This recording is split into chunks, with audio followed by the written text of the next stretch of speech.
Chapter 154 Second and third section of the family. But they found a lot of delicious wild mushrooms, fresh bamboo shoots, and bitter bracken. Moreover, Xiaoqi also hunted 2 wild roosters. They also found a lot of wild lilies, but they just started to grow before the mature season. Hence, Xian didn't bother to pull them out.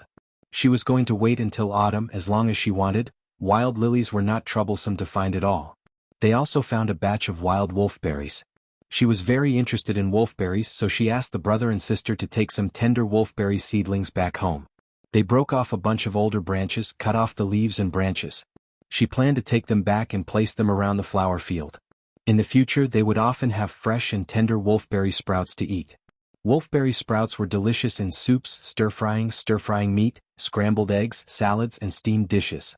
Also, sprouts would turn into wolfberries as well. Wolfberries could be used to make tea and soup. They also passed a waterhole which was flowing smoothly. There was a long creek running through the mountains and there were a lot of fish in the pools and ravines.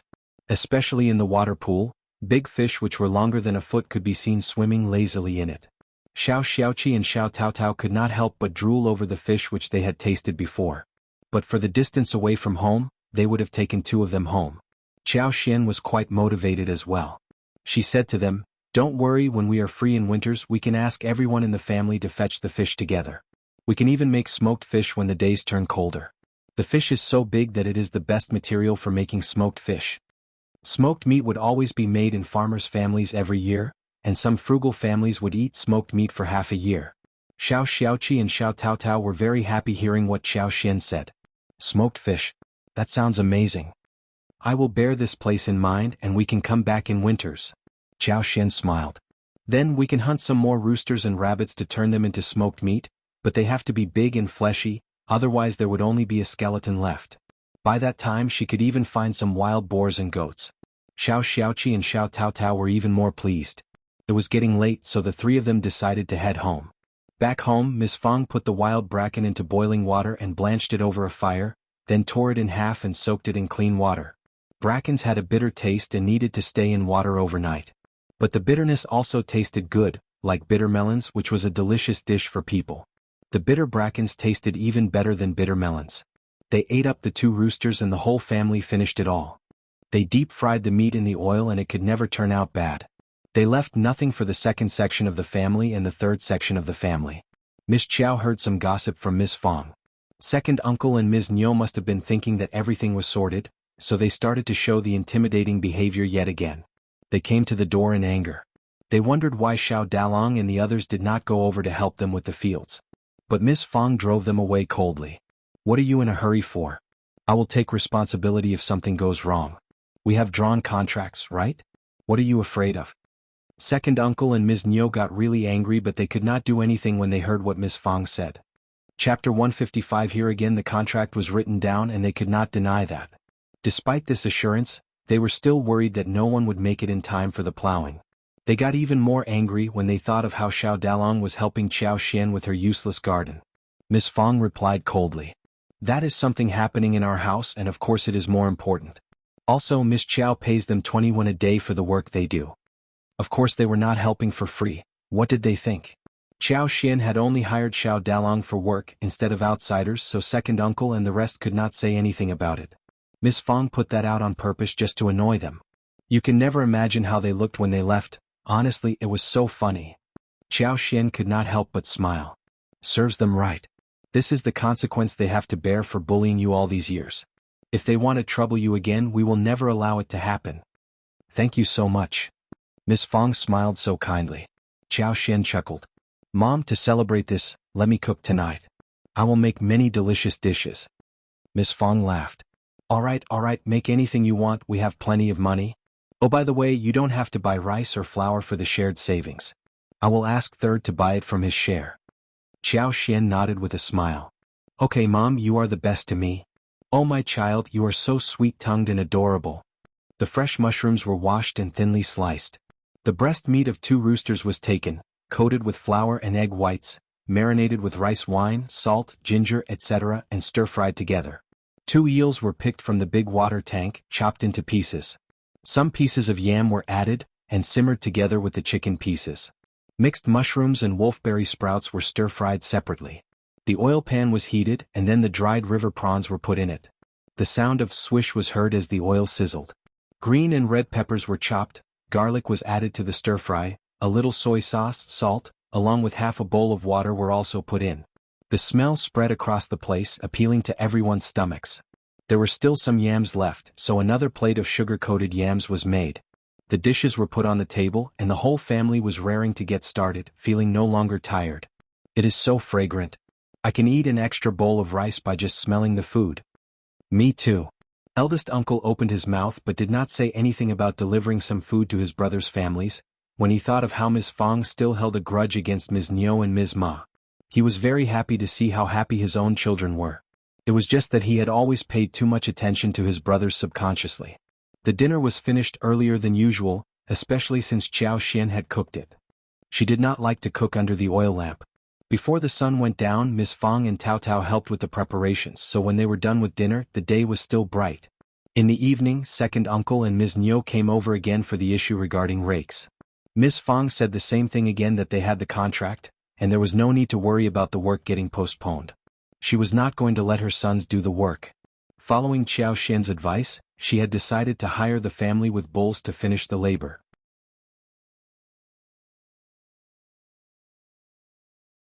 When second uncle and Ms. Niu left, they were only discussing the eldest sister-in-law. What is Miss Fang doing? What is she thinking?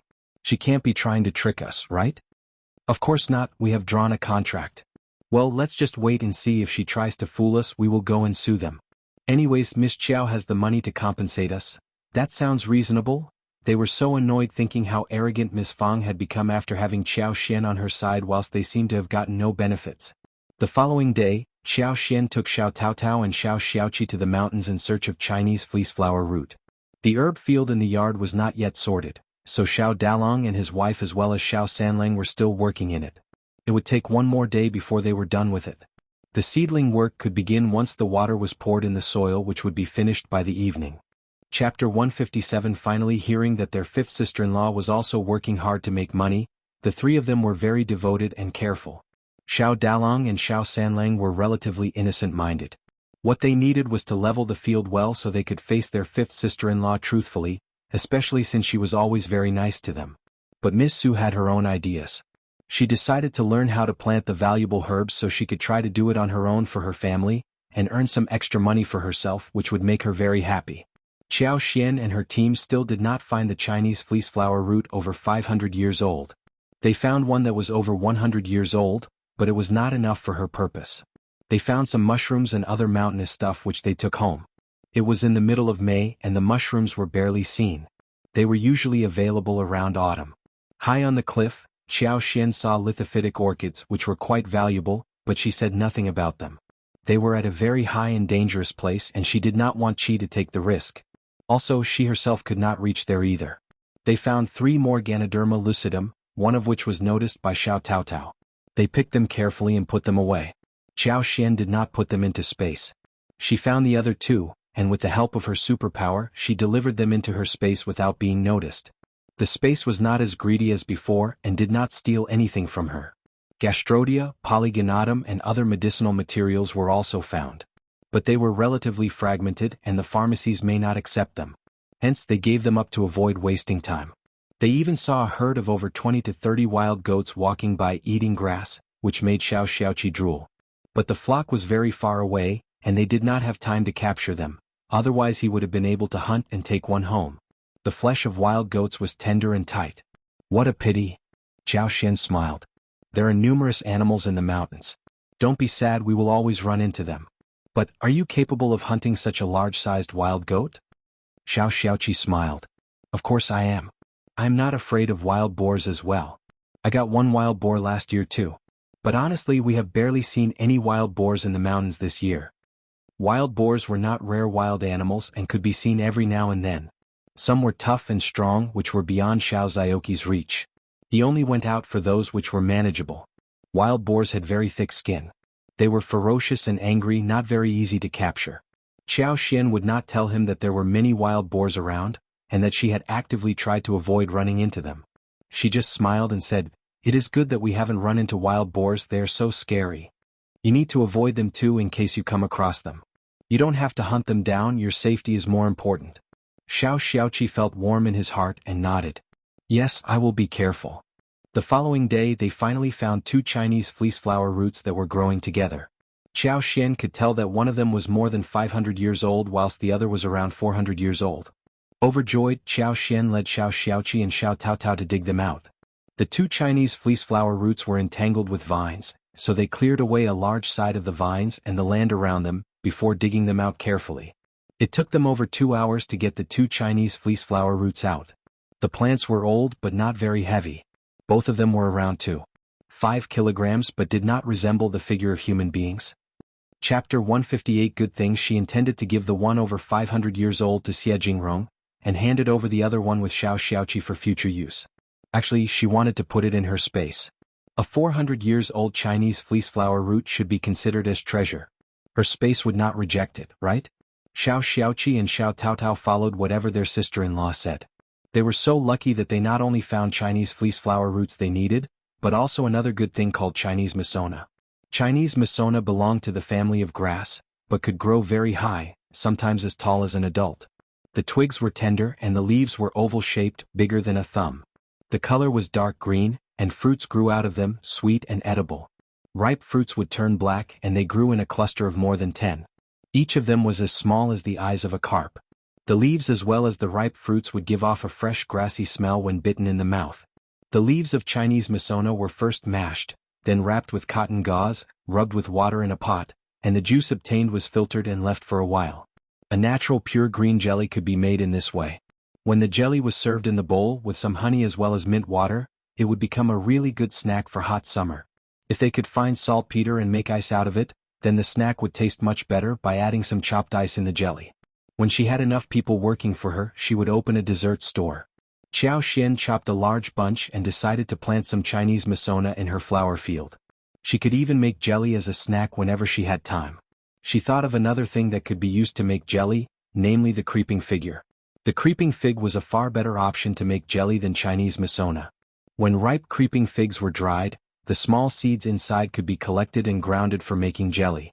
It was much easier to make and store that. But the creeping figs would only ripen in August and September. At this time of the year, the creeping figs were just beginning to bloom. The creeping figs were growing wildly and broadly and could be found easily.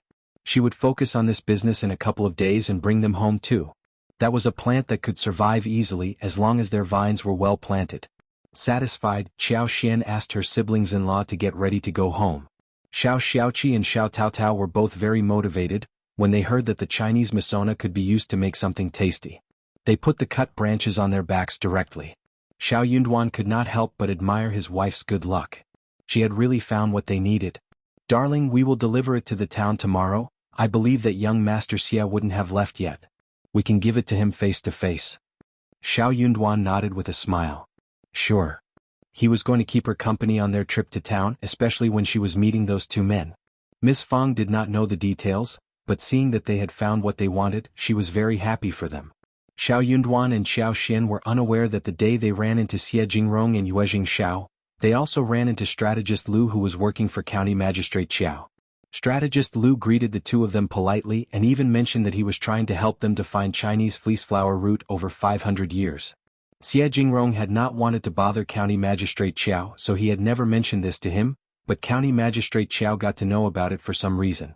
Chapter 159. Tricky Xie Jingrong, who had been thinking that one more helper might work better, expressed his gratitude politely but refused his help. He stressed repeatedly.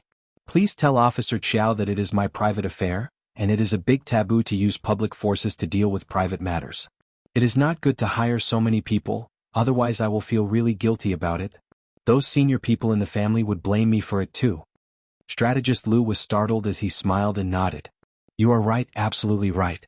Young Master Xie, don't worry, I will never deal with private things using public forces, never. Strategist Lu informed County Magistrate Qiao about it, and the magistrate had to drop the idea of getting the staff to search for the plant or putting up the poster of offering prizes to those who found it. But he was not going to drop the idea of sucking up to the Xie family. So, he dispatched a few servants and several trustworthy policemen to seek the same in the mountains. Then he gave Strategist Lu some money to look around the mountains with some reliable villagers. He even stressed that the young Master Xie did not want this known to others, so everyone who was looking for the Chinese fleece flower root should stay low-profiled rather than shout around, otherwise they would be punished. Officer Qiao said to Madame Qiao happily, "There are so many mountains in the county. I believe that with so many people going into the mountains, they will definitely find one Chinese fleece flower root over 500 years old. If we find it," County Magistrate Qiao started to dream as his eyes sparkled. "I heard that young Master Xie is planning to give the plant to Madame Xie, which should be a huge favor they would owe us." The Xie family and the court in the capital were very related to each other. The Xie family had enormous contacts in the capital, and Xie Jingrong's grandfather was a lord who was in grace. It would be easy for him to get a position in the capital when he did this favor for that man. Madame Qiao got excited as well. She crossed her fingers and said, "Please Buddha, please give us the blessing. If it happens, all will work out so well." Madame Qiao's eyes rolled as she smiled. 500 years or 400 years or less, the year is not fixed. It is just a Chinese fleece flower root that is old enough. As long as we can find one that is over 100 years old or just 50 years old, the Xie family would owe us a big favor anyway. That was such a treacherous thing to say. It basically meant that no matter whether the thing found was right or not, since they made some effort, they should receive some favor. Officer Qiao's eyes sparkled. He laughed. That is a good idea. After all, he was really willing to help young master, but it was never easy to find a Chinese fleece flower root over 500 years old. If he managed to find one less than 500 years old, it could still be handy for young Master Xie. It was the effort he was exerting. Young Master Xie was talented. He was young and could not stand being embarrassed. If they exchanged a few amiable words after this, the Xie family would definitely have to owe them a favor no matter what. Chapter 160. Favored Madam. Whenever it was festival time, they could just give some presents to the Xie family, and that was how they would be able to actually shorten the distance between them two. The bigger Officer Qiao dreamed, the more he liked his wife. "You are such a smart helper." Madame Qiao smiled proudly. "We are one family and are bound together. Your honor will be my honor, so I have to pay attention to your affairs."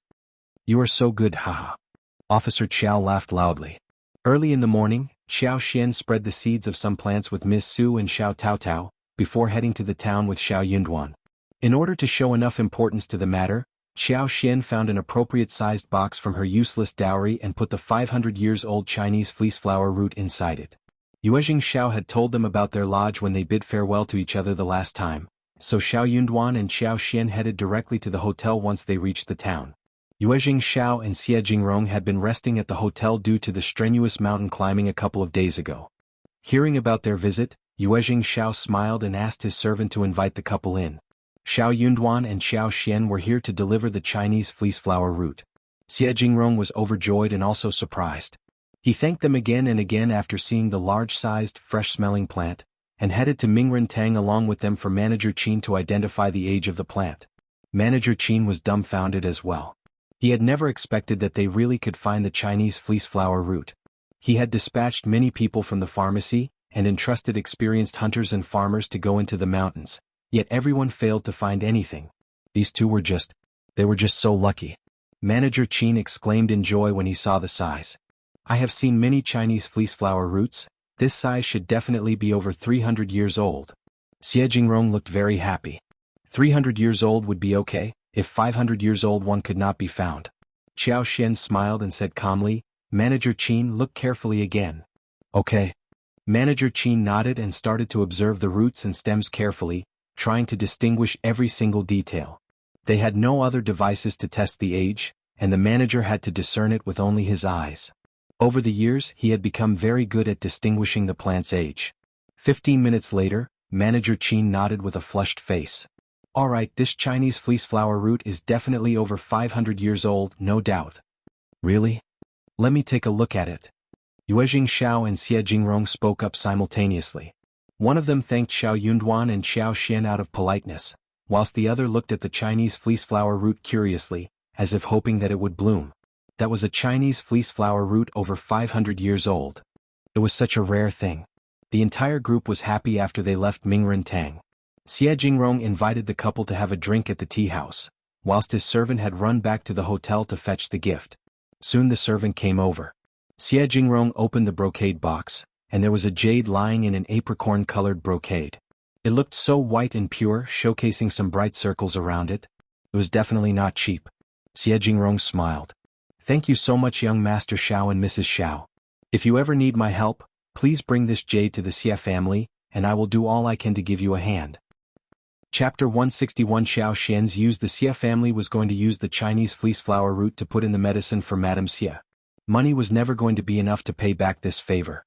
That was why Xie Jingrong offered something else. He could tell that the couple did not lack money, or at least they were not worried about wealth. Xiao Yunduan was the cultivated talent and he was going to participate in the examination next year. Maybe he could go further than that. At that time he probably would need the Xia family's help. The Xia family would be willing to give him a hand as long as it was legal. That was why he gave them the jade, which was precisely what Xiao Yunduan and Xiao Xian needed more than anything else. If it had been a hunter who delivered the Chinese fleece flower root, he would have offered him the money. Xiao Yunduan and Xiao Xian were glad. The Xia family was a noble family and young Master Xia knew exactly what they needed. Thanks. Xiao Yunduan accepted the gift generously.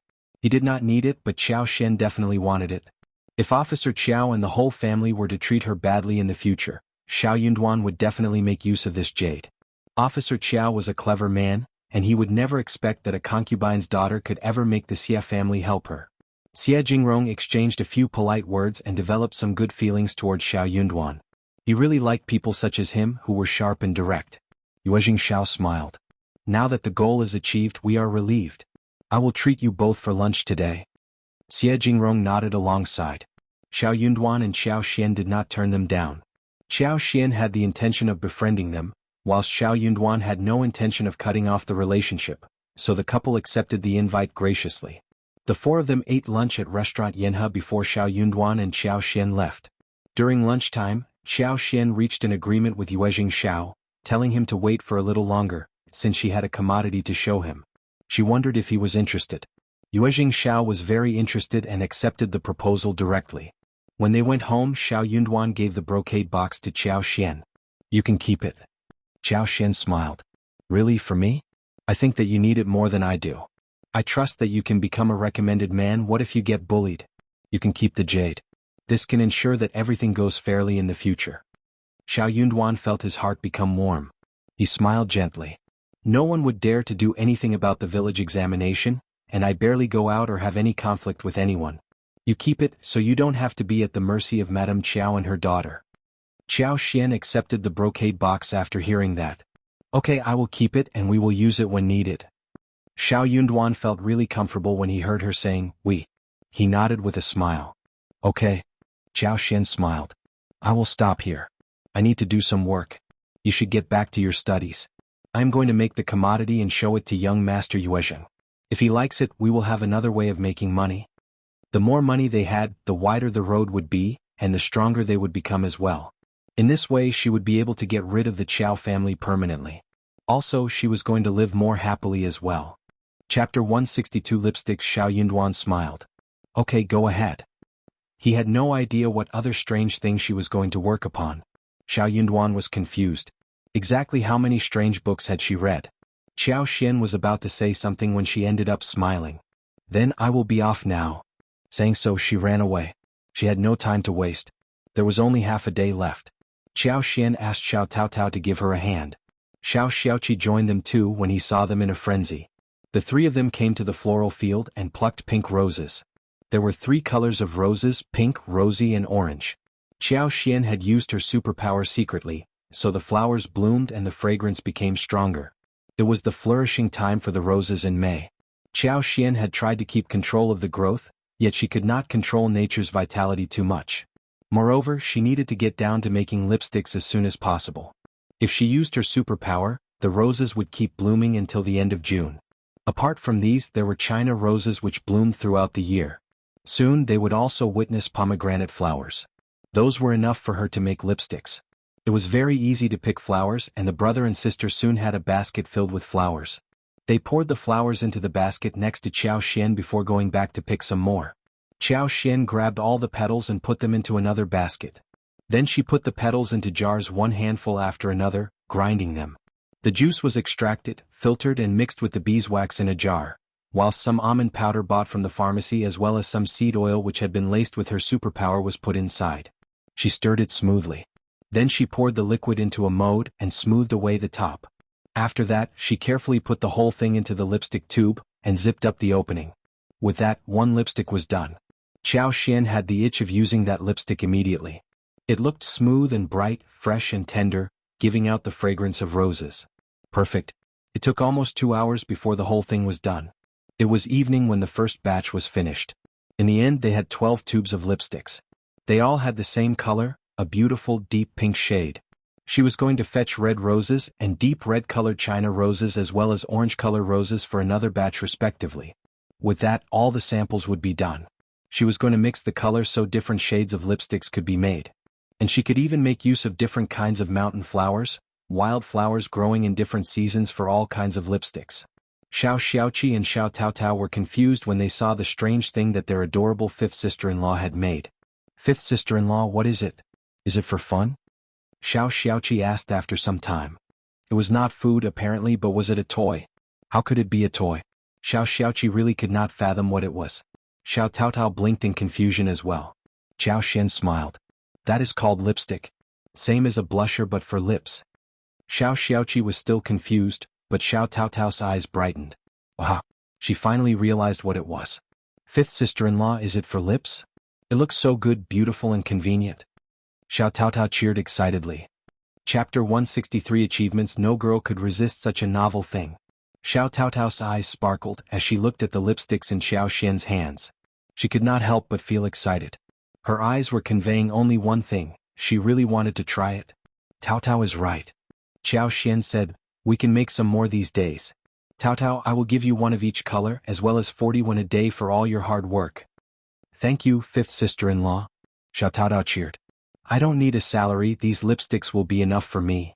She had hoped to get only one because she knew that lipstick would be expensive and it would be sold for money. But she did not dare to say a thing. She would like one in each color because the lipsticks looked really beautiful. You are working for me, so you should be given a salary. My sister-in-law should be dressed pretty and wear beautiful makeup. Xiao laughed. Xiao Taotao flushed out of shame. You are laughing at me? No, I am not. You are very beautiful and the lipstick will make you look even more so. The two girls were talking happily among themselves, but Xiaoqi was still confused. After a long while he found himself remarking. So, this lipstick is to dab the lips, but that would make people look like monsters. Xiaoqi could not understand the concept of lipstick. What do you mean? You know nothing. Xiao Taotao glared at him. Lipsticks work better than lip flushers. It is a very good thing. Xiao Taotao looked obsessed. Fifth sister-in-law, you are so clever and so capable. Xiaoqi. He scratched his head, not daring to say anything that might make his sister displeased. But could these lipsticks really make money? He was very confused. However, he was even less sure when he saw how excited his sister and fifth sister-in-law were looking. In one word, women were so strange. The following day, Xiao Taotao, Xiaoqi and Miss Su started to work in the floral field early in the morning. They were loaded with a lot of work. They had to make rosy, dark red and orange-colored lipsticks within the day. The three of them were responsible for picking petals, cleaning, and grinding. Xiao Taotao was a fast learner, so Xiao even let her filter the juice, whilst Xiao was engaged in other processes. Xiao was thinking about buying some more things when she had more money, since grinding petals was a very difficult task. She wanted to get 3 jade-like small grinders to grind the petals, which should be easier than grinding by hand. They needed to improvise other tools as well. At the end of the day, everything was coming together nicely. They not only had lipsticks, but Xiao even made 2 lip balms with mint and gardenia flavor. It was a cream with light green and yellow color, very good for moisturizing the lips. Xiao Taotao loved all of them. Her eyes were sparkling when she saw the lipsticks. Ms. Z's eyes were sparkling too, but she was trying to press down the eagerness. She could not afford to use such a thing and would feel embarrassed if she applied it. She could ask the fifth sister-in-law for one lipstick and put it on in her room. The lip balm was also enticing, which should be good to put on since it was transparent. Xiao was quite generous. She gave each of them one lipstick of every kind. Xiao Taotao cheerfully accepted them with gratitude. Chapter 164 Miss Fang's intention. Miss Su, who did not have the courage to accept it, heard Xiao's smiling voice. Just take it, elder sister-in-law. Lip balm can be used every day, it is colorless. You can also put on lipsticks to make yourself look much more attractive. You can even give it to someone else as a present. I will go into town and visit the Flusher store so I can buy some skin cream for you, which together with a lipstick will make you look much healthier. Motivated, Miss Su thought about giving one to her own sister and sister-in-law. It would be a very practical thing to add to her face. So, she thanked her and accepted the gifts with a smile. When they came home from the floral field, they ran into Ms. Niu and Ms. Ma, who were still pestering the family about the spring plowing. The two women were so angry but could not say a thing. They tried to reason with Ms. Fang. Ms. Fang looked calm and replied the same thing over and over again. We have drawn contracts, you don't need to worry about anything. I will take the responsibility if your fields are ruined. That made Ms. Niu and Ms. Ma even more annoyed. It was the spring plowing. What if the plow is postponed and they had nothing to harvest before autumn? They would have to starve. Of course they were really anxious. What was Miss Fang planning? Seeing their anxious look, Miss Fang felt really glad within her heart. She was going to make them become even more anxious so they would have no heart to eat or sleep. Seeing Qiao Xian return, Ms. Ma could not help but throw her temper at her. What are you doing outside every day? No daughter-in-law should behave like this. You are so ill-mannered. Qiao Xian chuckled and blinked. Third aunt-in-law, my mother-in-law approves of my idling outside. She loves me. Miss Fang sneered and snorted. Yes, I love to see my daughters-in-law having fun and they can do whatever they want. I'm quite satisfied with them. They are so kind and well-behaved. Ms. Ma was so irritated that she was speechless. Miss Fang was being so arrogant because she had a good daughter-in-law. Well, it seemed that a rich, good daughter-in-law could make people arrogant. That made her feel even worse. Without the intention of speaking with them any more, Miss Fang said impatiently, You can go home now. I have already promised you. What are you afraid of? Do you not trust me? Ms. Niu forced a smile. That is not true. Well, okay then. Ms. Niu. We will wait until you fulfill your promise. You won't starve us, right? Otherwise we will have to come to your home to eat. Miss Fang laughed. Are you still asking again when you know about this already? Ms. Niu. Miss Fang added. But you are wrong. I have only taken responsibility for your rakes, not anything else. Don't come to me no matter whether you have food to eat. You can't keep taking advantage of us all the time. Ms. Niu was stuck in words. When the two women left, Qiao Xian told Miss Fang about lipsticks. Miss Fang did not have much knowledge of it except that it did look exquisite and made her speak highly of it. It is going to sell well, right? Qiao Xian nodded. Definitely. Cheerfully Miss Fang said, Okay, only you are able to come up with an idea like this. Keep the money well and don't tell anyone. Of course, Mom. Miss Fang smiled and stressed that to Miss Su, who promised her as well. She was not going to counter her mother-in-law. Chapter 165 Bad for money. Although she was very jealous of her fifth sister-in-law who kept making a lot of money, she knew pretty well that she was not capable enough to do the same all by herself. Therefore she was envious, yet happy in the present situation. After all, when fifth sister-in-law made a fortune, she was benefiting from it too. Moreover, fifth sister-in-law had told her that there would be numerous tasks for them to do in future, and she would be paid for all the work, like the 41 she received today. She gave 21 to the shared savings, and the remaining 21 was left for her. Qiao Xian was cooking dinner tonight as a celebration of what they had achieved in the daytime. They still had one duck remaining at home. They bought 2 ducks a couple of days ago, one for the Dragon Boat Festival and the other one was kept for this day. The duck meat was minced and the garlic sprouts and green peppers were chopped. The peanuts in the rice pot were fried until they became crispy. Then the peanuts were smashed and stir-fried together with the rest. Some steamed buns were also made which could be eaten with the fried duck meat. The others were cut into slices and stewed with the sun-dried bamboo shoots for soup. They scooped out 2 carps from the tank in the backyard and fried them on 2 sides. They added clear water, chopped pickles and cooked it with dried chilies. Another fat catfish was taken and stewed with fresh eggplants. The catfish was fat but not greasy, and the eggplants had a strong fragrance. The 2 dishes complemented each other. Then a plate of dry beans and a plate of cold garlic lettuce were made alongside, which was good with the meat. Whenever Qiao Xian was cooking, everyone in the family was so glad, especially Xiao Zhenyan and Xiao Qing, who had no idea what was being cooked yet they knew that their fifth sister-in-law was making good things. Seeing the fish and meat served on the table, eldest uncle was really concerned about the spending. The fish was alright, but what about the duck? How could they kill ducks when it was not festival time? They were villagers. They should not live like this. The money could not be used to live such a spoilt life. But he said nothing when he looked at Qiao Xian. She had always said that she bought these with her dowry, and there was no way for him to counter it. Therefore he could only eat the food and feel guilty for his brothers. The following day, Qiao Xian asked Xiao Xiaoqi and Xiao Taotao to accompany her to the town. She did not want Xiao Yunduan to come along. Xiao Yunduan's main mission was to study, and he could not possibly travel with her all the time. Also, he did not have to go along this time. She had told Yuezheng Xiao that she would bring the lipsticks to him, that was all. She was determined that Xiao Yunduan had to agree to her proposal. He kept reminding her to conceal her face so the Qiao family would not notice her. The three of them entered the town and went to the hotel. Xiao Xiaoqi and Xiao Taotao had never met such handsome and noble-looking young masters, so they felt a bit restrained. They were both dumbfounded. Qiao Xian stabilized them. She needed their help in the future, and needed to bring them along to experience the world so that they could gradually get better. It was normal for village people to meet city noble young masters and react like this for the first time. If she needed to broaden their horizons, she would need them to move around more often.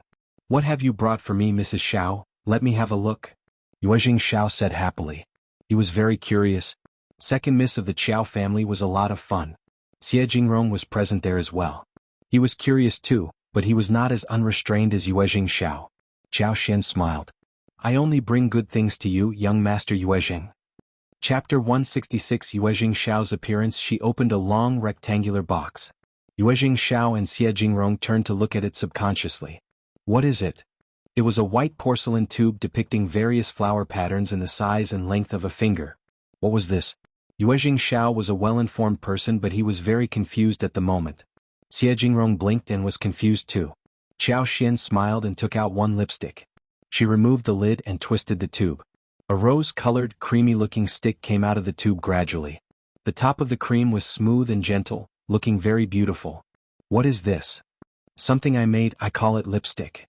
Qiao Xian smiled and explained. "Something like a lip flusher but much more handy.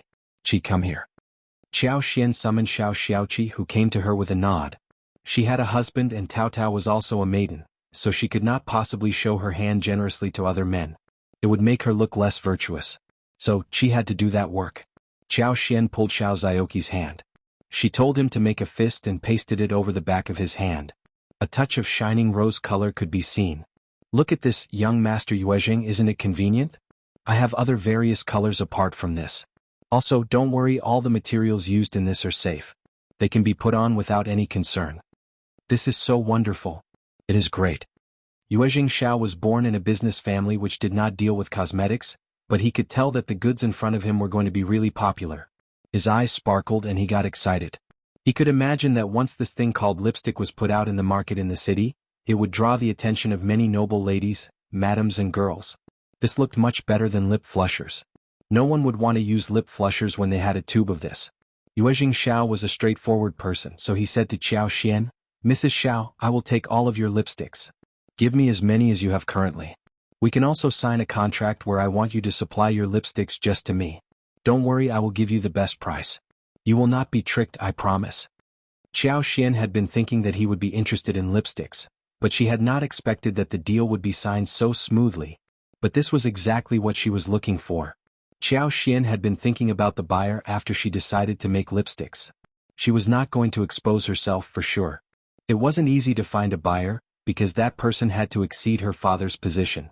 The person also needed to be straightforward, honest and open-minded about using all kinds of channels. Yuezheng Xiao's appearance solved her problem. First of all, this man did not think highly of her father, which was what pleased her a lot. Moreover, Qiao Xian more or less understood his personality. For example, he never looked down at her or Xiao Yunduan, and treated them equally and politely. Also, on the day when they were seeking shelter from the farmer's family, he even accepted the ginger soup from that farmer's wife politely and expressed his gratitude to her. Not every rich man would be as well-mannered as him. Since he did not need to pretend to be this polite, it showed that his behavior was real. Then, it came to Chinese fleeceflower root. A Chinese fleeceflower root over 500 years old was so rare that he only spoke highly of it, rather than showing any greed. Chapter 167. Straightforward people. Qiao Xian believed that no one was better suited than him as her collaborative partner. Since he was being straightforward, Qiao Xian was going to be the same too. She said with a smile, "Okay. I don't have sales channels and I want to work with young master Yuezheng as well. I just have one condition, that you should never tell anyone that I am your supplier, especially not my father and my lineal mother." Yuezheng Xiao nodded in agreement. He had already noticed that she did not have a good relationship with her lineal mother and sister. He checked lipsticks of other colors as well as the lip balm which could be used by everyone. He was very surprised. Qiao Xian smiled and took out 2 smaller brocade boxes, each of which held 2 lip balms, and gave them to Yuezheng Xiao and Xiejingrong. These are just small things, don't dislike them. Yuezheng Xiao laughed and accepted the box, as Xiejingrong lowered his head and expressed his gratitude. Both sides included straightforward people, and that made the deal go smoothly. Soon they came to an agreement.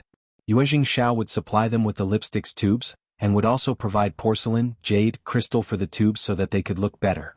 He was also going to hire some designers to make the patterns on the lipstick tubes. Qiao Xian could not ask for anything more.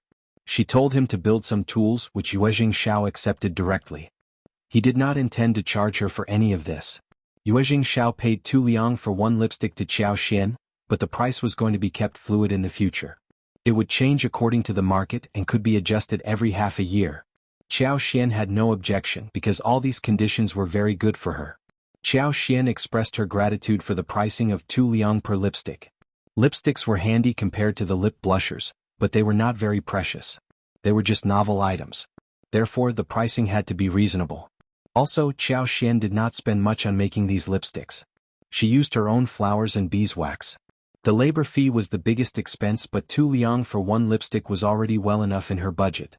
Yuezheng Xiao would sell each lipstick for 4 or 5 liang.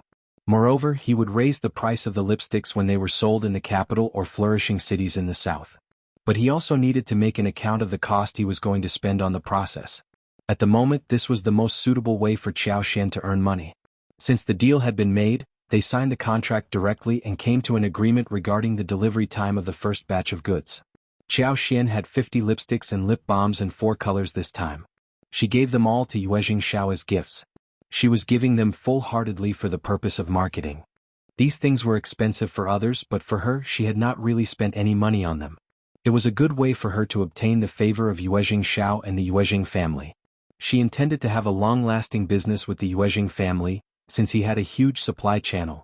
Yuezheng Xiao and Xiejingrong were startled by her generosity. These boxes were worth 100 liang.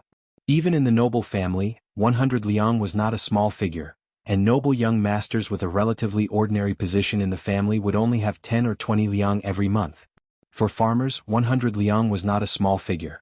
Qiao Xian gave it out just like that? They could see that she was not being polite on the surface. Yuezheng Xiao could not help but admire the generosity of this lady. He felt lucky inside his heart, and whispered to himself that Mrs. Xiao was a good business partner that one would not find so easily. Chapter 168. Nice to fifth sister-in-law. Yuezheng Xiao did not want to take advantage of Qiao Xian. In the end, Qiao Xian accepted 50 liang, half for each box, showing sincerity to both sides. Yuezheng Xiao could not help but smile.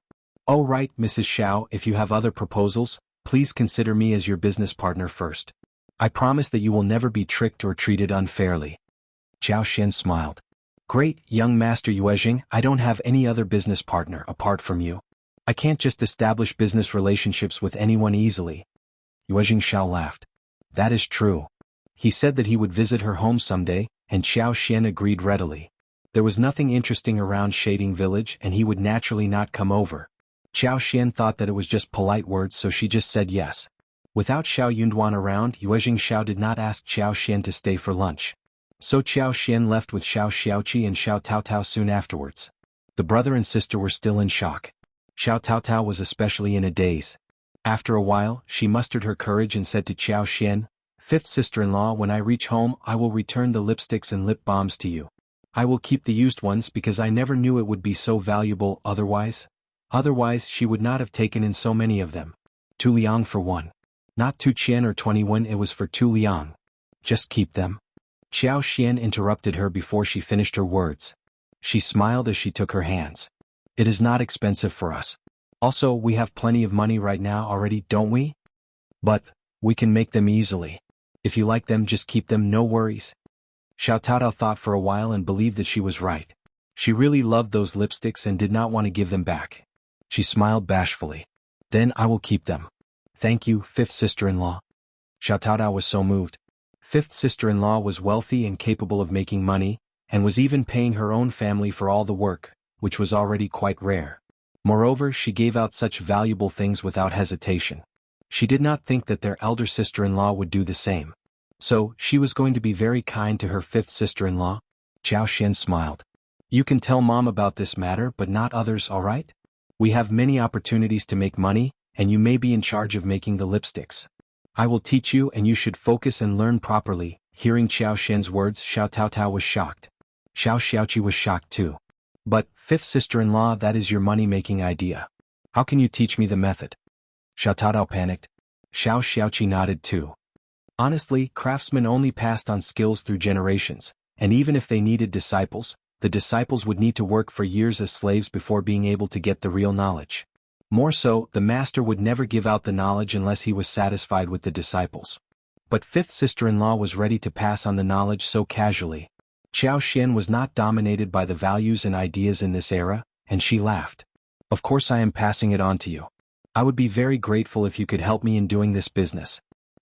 Chapter 169 County Magistrate Qiao shocked. The brother and sister were shocked. Xiao Taotao became excited. Fifth sister-in-law, I will definitely try my best, and I will never pass the secret out to anyone else, I promise. Qiao Xian smiled. Okay. I believe you.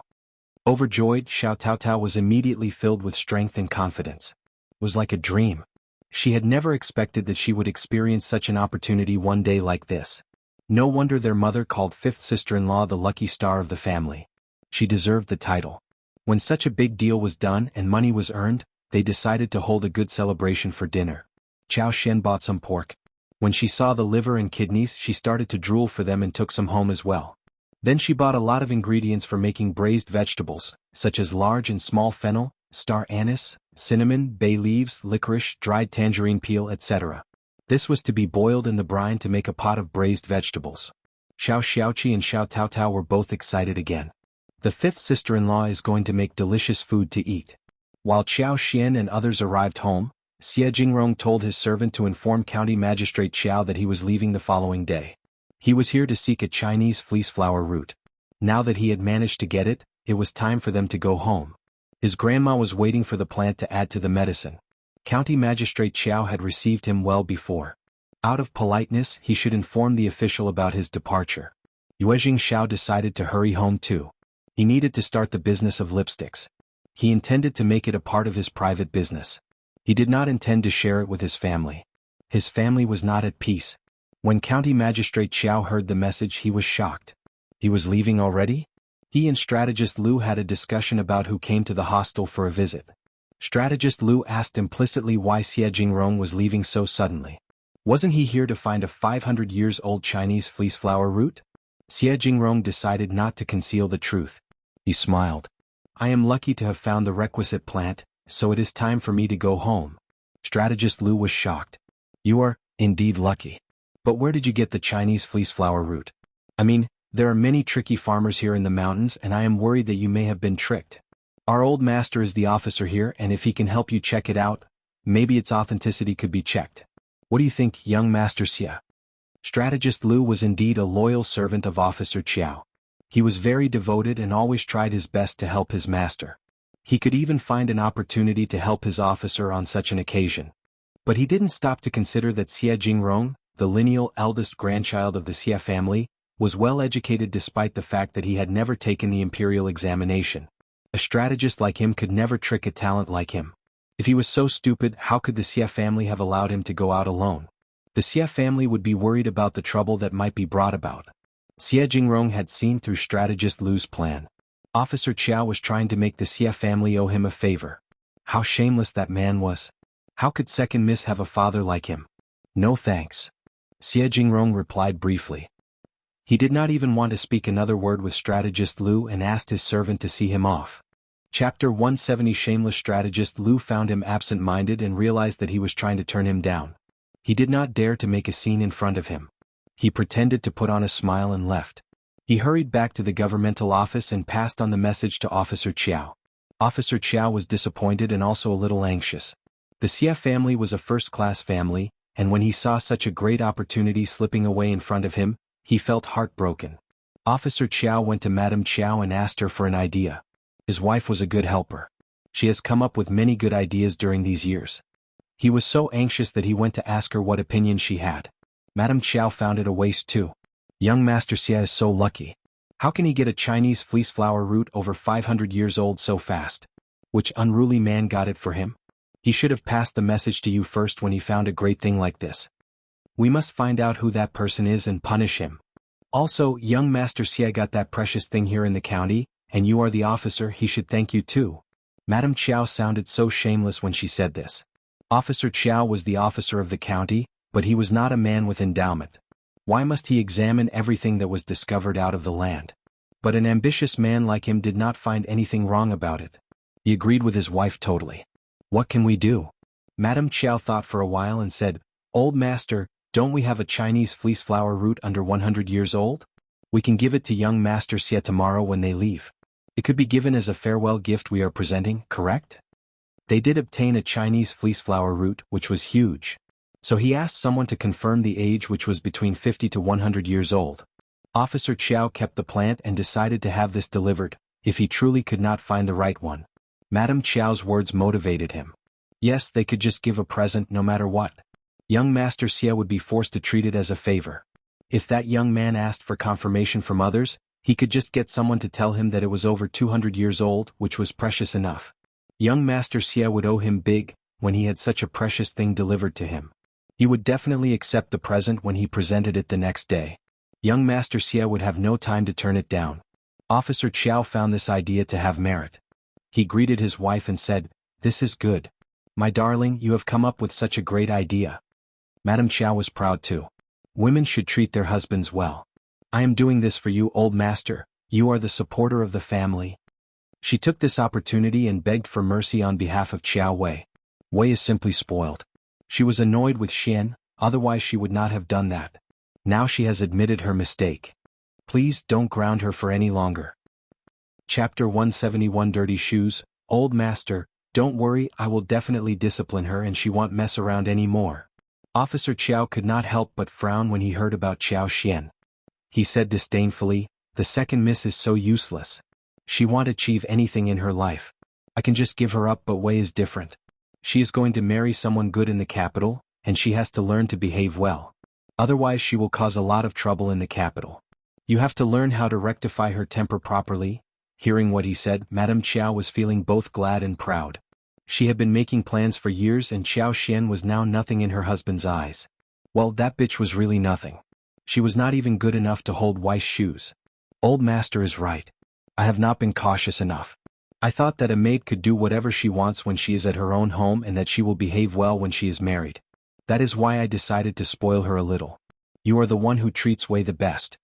Don't worry, old master, I will pass on your message to Wei. She will definitely understand your intention and a kind girl like her would surely correct her mistakes. As for Qiao Xian, Madame Qiao said nothing more. There was no need to mention her at all. In her eyes, she was just a weed that would stain her shoes after stepping on her. Officer Qiao was gratified. He sorted his beard and nodded. That is right. In the first section of the Xiao family at the village, the Chinese Masona picked from the day before was already planted in the floral corner of the field. Qiao Xian decided to make a meal to bring in the taste. That thing was very easy to make.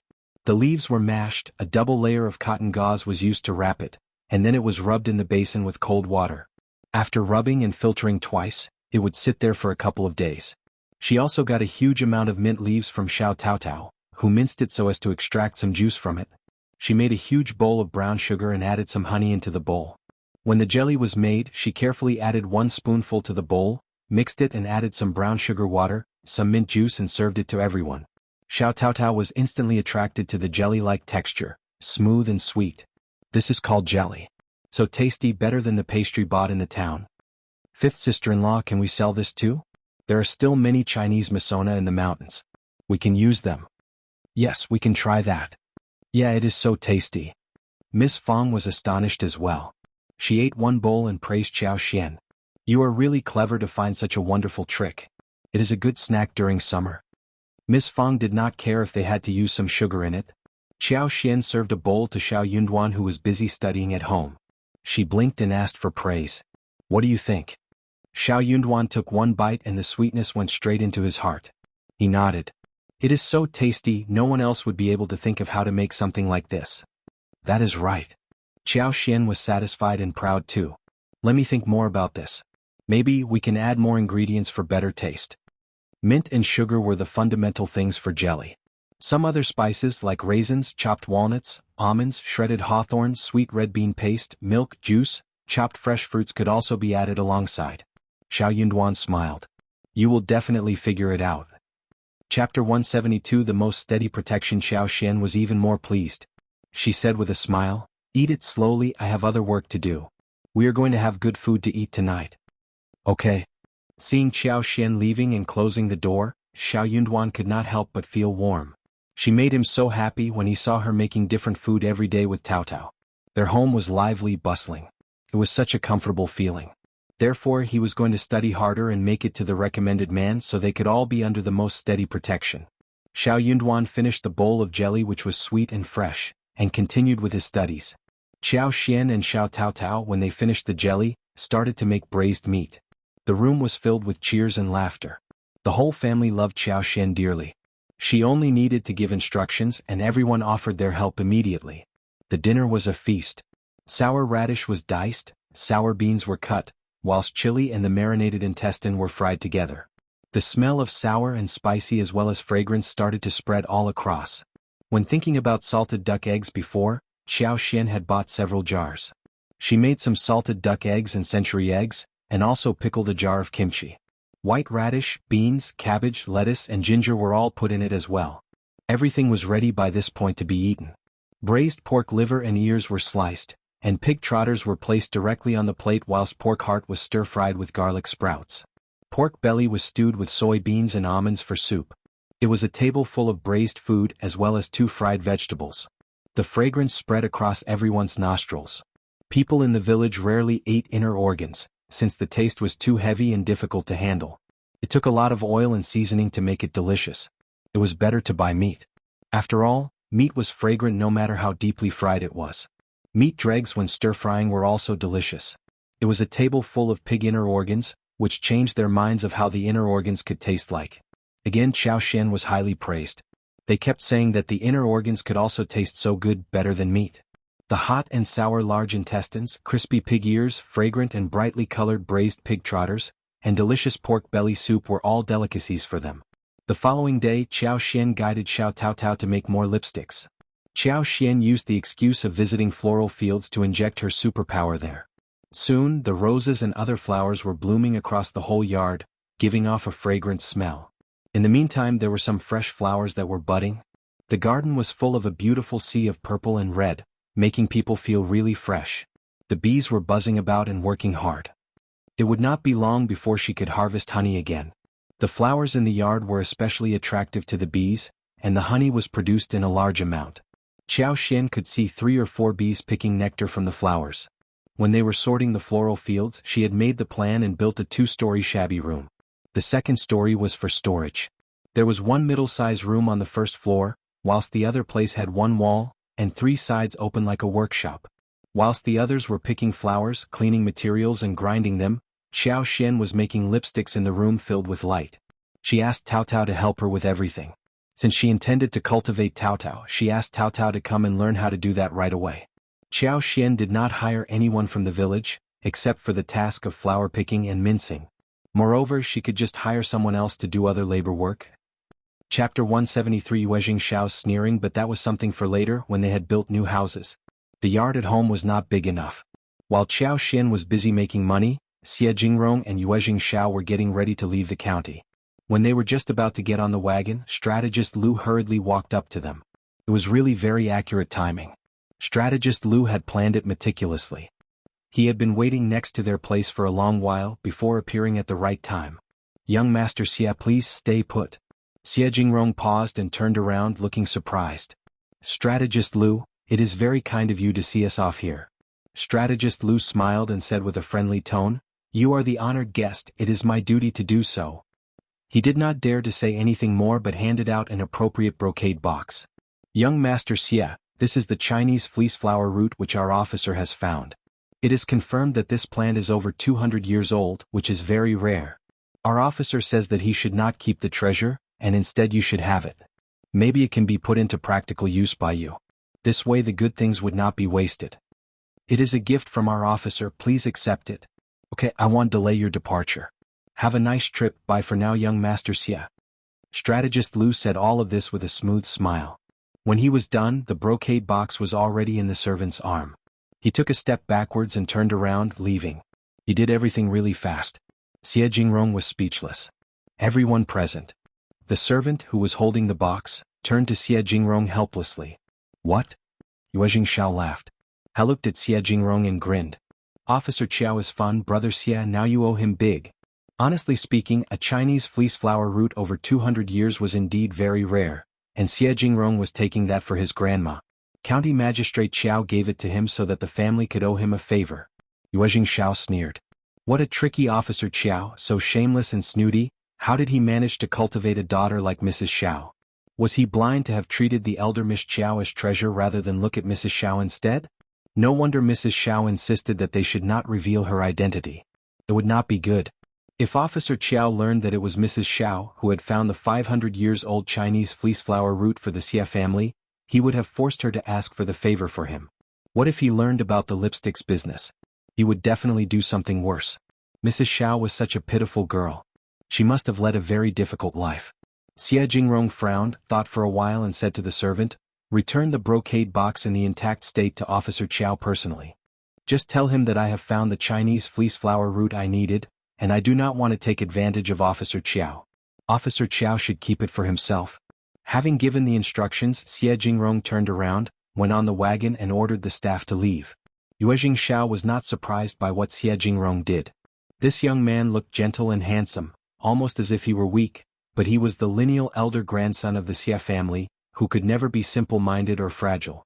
He would never allow the Xie family to owe anyone a favor forcibly.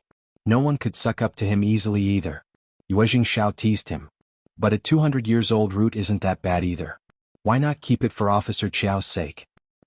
Chapter 174. Badly mannered Xie Jingrong looked at him and replied calmly. I don't think that this plant is over 200 years old. If that was the case, he wouldn't have waited until today to have it delivered to me. Moreover, I don't need it anymore. A plant over 200 years old was precious for sure.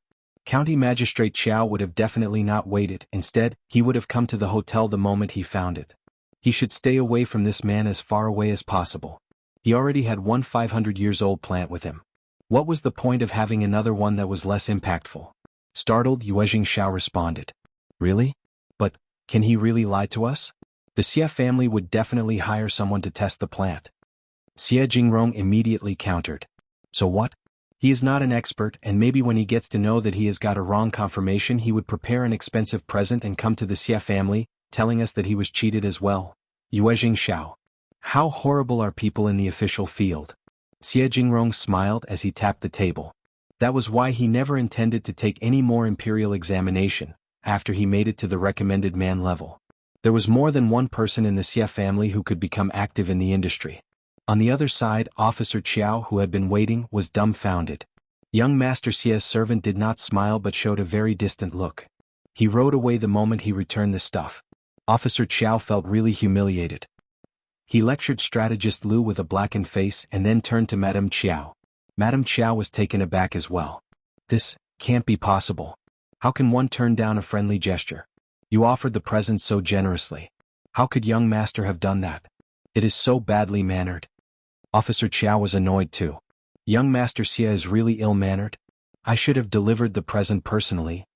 If he had gone there personally, young Master Xie would not have returned the present, right? But there was nothing else he could do apart from complaining at this moment. He was blaming young Master Xie for not being able to understand the situation. What a pity. Officer Qiao sighed and was annoyed too. He asked with a slight feeling of jealousy. Who on earth found the 500-years-old Chinese fleeceflower root and stole the favor from me? Madame Qiao felt annoyed too. If you want to know about this, carry out a thorough investigation. Young Master Xie must have offered them a great deal of money. Those narrow-sighted people might not have seen so much money before and would definitely show it off. No one would be able to conceal the secret of finding such an aged Chinese fleeceflower root for long. It is easy to find the culprit this way. Officer Qiao thought for a while and nodded. Yes, I should definitely look into it. He should find out the culprit first, and maybe he could make use of that person to establish a relationship with the Xie family. Officer Qiao passed on the order to strategist Lu. Strategist Lu took it as a way to compensate for his faults. He bragged that he was definitely going to find out the person within 3 days' time. He also believed that it would be so easy to figure it out. Anyone granted with such an amount of money would surely show off across the whole village. He could just ask the policemen from the governmental offices to ask around. However, 3 days passed but there was no news about any such gains. There was not a single trace of that mysterious person. Strategist Lu, who had no way to go, had to report that back to Officer Qiao. Officer Qiao was so irritated. How could he have failed at such a minor mission? He asked his own men to ask around but the result was the same. Chapter 175 Mouth Officer Qiao. Who was the person in the county that had such a wide knowledge and consideration? How did that person know that he should keep the matter a secret and make a fortune without making a scene? How horrible that person was. Officer Qiao had a desperate itch to know who that was. At the Xiao family, the first section of the family made the second and third section of the family feel really anxious. They did not dare to come to them to ask for wild animals and other benefits, even after they learned that Xiaoqi went into the mountains for hunting and Xian returned from the town. For one thing, Miss Fang was so unfriendly at the moment, and they would not be able to get anything easily at the moment. For another, what if they irritated Miss Fang so much that she would not want to help them with some rakes? Then what would they do? So they had to remain calm. Finally, Miss Fang showed mercy and told them that she was going to help them with the rakes the following day. That made the other sections of the family feel assured. They let out a sigh of relief. When they calmed themselves down, they started to talk vividly. "Oh, eldest sister-in-law, finally you remembered this. Eldest sister-in-law, you are so slow, you have been postponing the spring plow. Ask Dalong, Sanlang and everyone to be there early tomorrow, we need to hurry up. In fact, you should ask more people to help us. Wang Qi, Miss Su and Miss Qiao should also be there." Miss Fang's face sank and she sneered. "Just leave from here. Are you telling me what I should do? Can't I suggest something?" Miss Ma's eyes rolled as she smiled. "Oh, eldest sister-in-law, all of you are helping us with rakes. What other things does Miss Qiao need to be done? We can do her work and get paid." "Keep dreaming." Miss Fang snapped. "You always think about the benefits." Miss Fang finally drove them away. "Useless people, how dare they say something like this?" Xian heard her grumble and said with a smile, "Mom, I just noticed that second aunt-in-law and third aunt-in-law got so angry about what you just said. You should feel happy about it."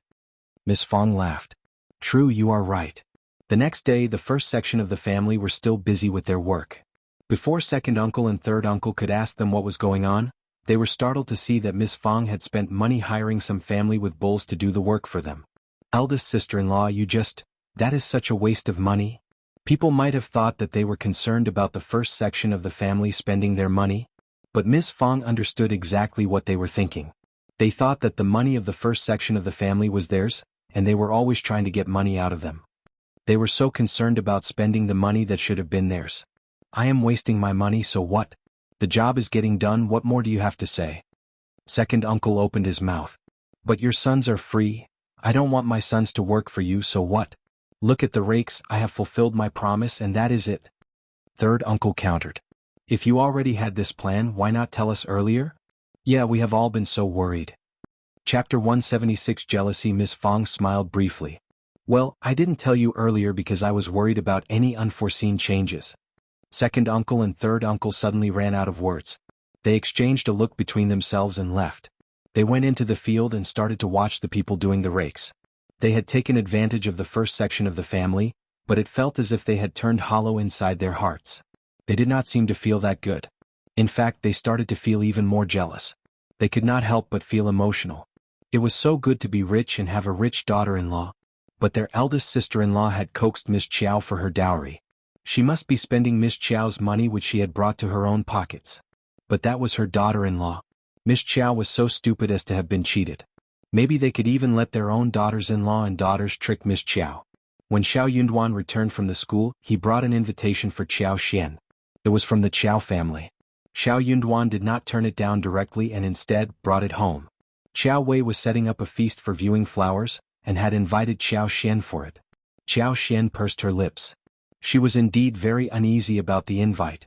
"If you don't want to go there, you can turn it down with an excuse." Xiao was annoyed too. He felt so horrible to see his wife being bullied, yet he could do nothing about it. He had been a calm person all through his life. He used to study hard for his parents so they could live a better life, that was all. But at this moment he had developed a profound eagerness to accumulate power. If he could become stronger, just a little bit more powerful, he could do something about the situation. Xiao Xian chuckled. Of course I will go there. She can't kill me, can she? I know what she is like. If I don't go over, she will make a big scene. Xiao Yunduan had predicted that she would react like this, so he added, I will go there with you. I will be waiting for you outside the mansion. Don't stay for too long, just find an excuse to leave early. Maybe young Master Xie's jade can be of some help. It could definitely be of some help. For someone like him who was going to participate in the imperial examination, he knew clearly what Xie Jingrong's jade could do. But he, without hesitation, let his wife have it. Xiao Xian chuckled and suddenly found that this little person was lovely. She was so lucky to have found him. No, we should not use this jade for such small things. Don't worry, Qiao Wei is arrogant and incapable. I am capable of handling her. If she just wants to take advantage of me verbally, I won't react to it and laugh with her. If she dares to do something physically, I'm not afraid of that either. I am the second miss, which I can use to frighten people every now and then. This girl looked beautiful, confident and generous. Her eyes were sparkling and she was so clever. Chapter 177 Invitation. Xiao Yunduan suddenly felt as if his heart had been attacked by something. It was a feeling of warmth, soft and heartful, which flowed all through his veins. Then you should be careful and be sure to leave early. Xiao Xian smiled. Okay. 2 days later, Xiao Xian and Xiao Yunduan went into the town together. Xiao Xian was well aware that Qiao Wei would like to see what a terrible life she was having, so she picked an ordinary-looking cotton dress and did a hairstyle only for married women, inserting a small silver hairpin in it. Then she added 2 commonly seen flowers that were no more than the size of a coin. She liked the beautiful roses or China roses that were fresh and blooming in her hair in daily life. But now that she was wearing the silk flowers and checked herself in the mirror, she wasn't that bad looking either. From Qiao Wei's perspective, she was really poor. Xiao Xian was very satisfied by how she was dressed. At the Dragon Boat Festival, Xiao Wei was lectured by her father and had been grounded. She kept crying and felt really sad. A couple of days ago, her mother told her that the reason why her father disciplined her like that was because he had high expectations from her, and that made Xiao Wei very happy again. But when she thought of how Xiao Xian caused all this displeasure, she thought of inviting her for the flower show. The place where the flower show took place was in an abbey in the southern outskirts of the county. The abbey did not belong to the Qiao family, but a very wealthy businessman called Old Master Xiao. Old Master Xiao had a good field of over 800 mu as well as 2 large villages and 2 stores in the county. The family lived a very luxurious life. The Xiao family had been flattering Officer Qiao all this time, and the miss of the Xiao family, Xiao Ming, was Qiao Wei's follower. Hearing that Qiao Wei was coming to the abbey for the flower show, Xiao Ming was excitedly looking forward to the visit. Apart from these 2 ladies, she had invited some other ladies from noble families. Qiao Wei could not be too straightforward, and had Qiao Ko who would act as her foil. Qiao Ko had been feeling really annoyed by how Qiao Wei and Madame Qiao stopped her from meeting Xie Jingrong. She had even cursed them secretly. But that was all she could do since she had no power. Hence, in front of Madame Qiao, she still behaved like an obedient daughter of a concubine and a flattering follower of Qiao Wei. Qiao Wei and her mother were aware of how concubine do and her daughter held a grudge towards them, but what could they do about it? A concubine as well as a lowly daughter could not do anything big anyway, right? They were nothing more than slaves. Qiao Ko would always have to obey Qiao Wei's rules and follow her orders no matter what. As for how Qiao Wei wanted to set Xiao Xian up, Qiao Ko became even more active and eager than Qiao Wei herself. She could not do anything about Qiao Wei, but she could definitely do something about Xiao Xian. Whenever she remembered that Xiao Xian was not living a good life, she felt slightly better. Therefore, it could be said that the dog was even worse than its master. Xiao Ming clearly understood what Qiao Ko said and had no opinions against that. She found it fun too. She was even waiting to see how Xiao Xian could be humiliated. Xiao Xian walked up to the abbey of the Xiao family under Xiao Yunduan's worried look. Instead of saying anything, she stuffed the invitation into the gatekeeper's hands. I am County Magistrate Xiao's daughter. Is my sister here? Can I go in? Gatekeeper. Chapter 178 Tricks. The gatekeeper's words that were meant to pick on her were all swallowed back. Xiao Xian showed the identity, and despite her ordinary-looking dress, she was still Officer Qiao's daughter, whom the gatekeeper should not mock without reason. Also, Second Miss seemed like someone who could not be irritated easily. What if she caught her fault and vented anger on her? Even her own miss would not defend her at that time. Therefore the gatekeeper made up her mind and let Xian in. She pointed in a direction and showed a passionate smile. You are second miss, right? Elder Miss Qiao and third miss as well as my miss are all at the pavilion by the lake. Wisteria flowers are blooming. Please have a look and enjoy second Mississippi. What a trick. Xian immediately understood that there was something tricky in her words. She would not go there now that she had realized that something was wrong. Only stupid people would follow the direction. Xian said to the gatekeeper, I don't know the road, can you please take me there? But, second miss, Xian showed a strange smile. No? I am the guest here. Is it so difficult for you to take me there? Or do you think that I don't deserve your help? Of course not. The gatekeeper, who was an ant, had no choice but to lead Xian to the venue. She was mumbling to herself while walking. Who said that second miss was honest, timid and easily tricked? That person must be lying. The ant did not lead Xian there directly, fearing that her mistress would blame her for not following the order. She took her on a tour so she could at least complete her miss order. Xian soon realized what this ant was doing.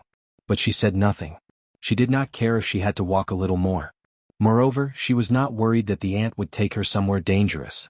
She could see the whole abbey when she opened her magical senses. Nothing could escape her sight. She could sense where Qiao Wei and the other ladies were and what they were doing. Suddenly Xian paused. She was both surprised and overjoyed. She saw 2 small tomatoes that were growing randomly in a corner. The 2 tomatoes were not growing in a healthy way and had collapsed. There were flowers and red fruits, but they were not very big in size. It was something the Xiao family had gotten from somewhere, but they could not recognize what these plants were, so they put them randomly in this place. No one would spend much effort planting fruits. That was why they were left alone here. It was a very good thing for her. She glanced around and saw that she and the ant were alone. Xian suddenly let out a scream and paused in her steps. I seem to have dropped my handkerchief. Ant, please find it for me. The ant had no intention of helping her, but she suddenly thought of something and nodded immediately. Xian smiled. You have to return and lead the way for me, otherwise I will go home. Startled, the ant said with her breath held, Second miss, don't worry, I definitely will return soon. She had intended to leave directly, but if Xian left because of her absence, her miss would definitely blame her. Second miss was an honest and easily bullied person? That was incorrect. The moment that ant left, Xian went to pick up 2 large tomatoes and put them in arms. She was cheering happily inside her heart at this moment. She was going to make tomato scrambled eggs, tomato stewed tofu, tomato stewed fish, tomato brisket pot, tomato mixed with sugar, tomato sauce, tomato soup, tomato noodles and a lot more. Chapter 179. Not an empty trip. Tomatoes were sweet and sour, and went well with any vegetables. They were good for soup. Any dishes added with tomatoes would be really sweet. Xian had the habit of putting the tomato in while making ribs in the past. It was not an empty trip. She was going to make the seeds grow faster. And she would be eating the fruits in no time. Ant returned soon and said, I didn't find the handkerchief. Have you remembered it wrongly? Xian smiled. It looks like that. Maybe I didn't drop the handkerchief. I could have come to you, but you are here already. The ant said nothing more. She had no choice but to continue taking her forward. In fact, she almost suspected that Xian had already noticed her trick and came up with a way to make her uncomfortable. Ant could not help but feel scared as she thought about this. She wondered what more second miss would do if she continued to play tricks on her. She was not at all honest. By the lakeside, Qiao Ko, Qiao Wei and Zhao Ming were talking vividly in the square pavilion. They all turned to look into Xian's direction when she arrived. Qiao Ko was the first one to react. She chuckled. Sister, is that you? Why are you dressed like this? I thought that you were a servant of this abbey. Qiao Wei burst into laughter and Zhao Ming grinned as well. The other 4 or 5 ladies were either laughing or chose to remain silent. Xian was Officer Qiao's daughter after all, and no one was interested in getting involved in their family competition. They might even bring trouble for their own families if they did something unpleasant. Xian was speechless. What an ass-licker Qiao Ko was. She was as annoying as Qiao Wei. Xian smiled embarrassedly. This is what women from the village are like. That was what Qiao Wei wanted to hear, wasn't it? She could easily satisfy her. Sure enough, Qiao Wei looked prouder and was less sharp at Qiao Wei. Qiao Ko felt even happier by Xian's humble behavior. She instantly fell into a good mood. Weak people only became strong when they were bullying the weaker ones. Qiao Wei snorted. You know yourself well. Qiao Ko laughed. Sister, even if that is the truth, you should dress better at the banquet. Otherwise you are humiliating our parents, right? People might think that we are stingy towards you. Xiao replied instantly. You are not stingy, you are nice to me. It is my fault not to have seen that through. Thanks, sister. Xiao expected to see her humiliated and embarrassed, but she even admitted the truth generously and thanked her for the reminder. That made Xiao feel stuck in words. Xiao Wei found her boring to play with. She told herself that her mother was right. Xiao was a bitch and a weed by the roadside. There was no need to take her seriously. She must have seen it wrong to find her different before. Instead of speaking with Xiao Wei turned to Zhao Ming and the other ladies, ignoring Xiao directly. Xiao let out a sigh of relief. But Xiao felt unbalanced. Chapter 180 Fight Xiao, who had been thinking about humiliating Xiao, got so annoyed. Why did Xiao Wei give up tormenting Xiao only after a few minutes? What was she thinking? Xiao tried to come up with some ways to set her up. But Xiao did not get into trouble with her. No matter how horrible her words sounded, Xiao listened without countering, and occasionally she even behaved as if she were guilty. On the other hand, though Xiao Wei lost interest in speaking with Xiao, when she saw Xiao bullying Xiao, she became interested again. She wished that the two concubine daughters could fight each other.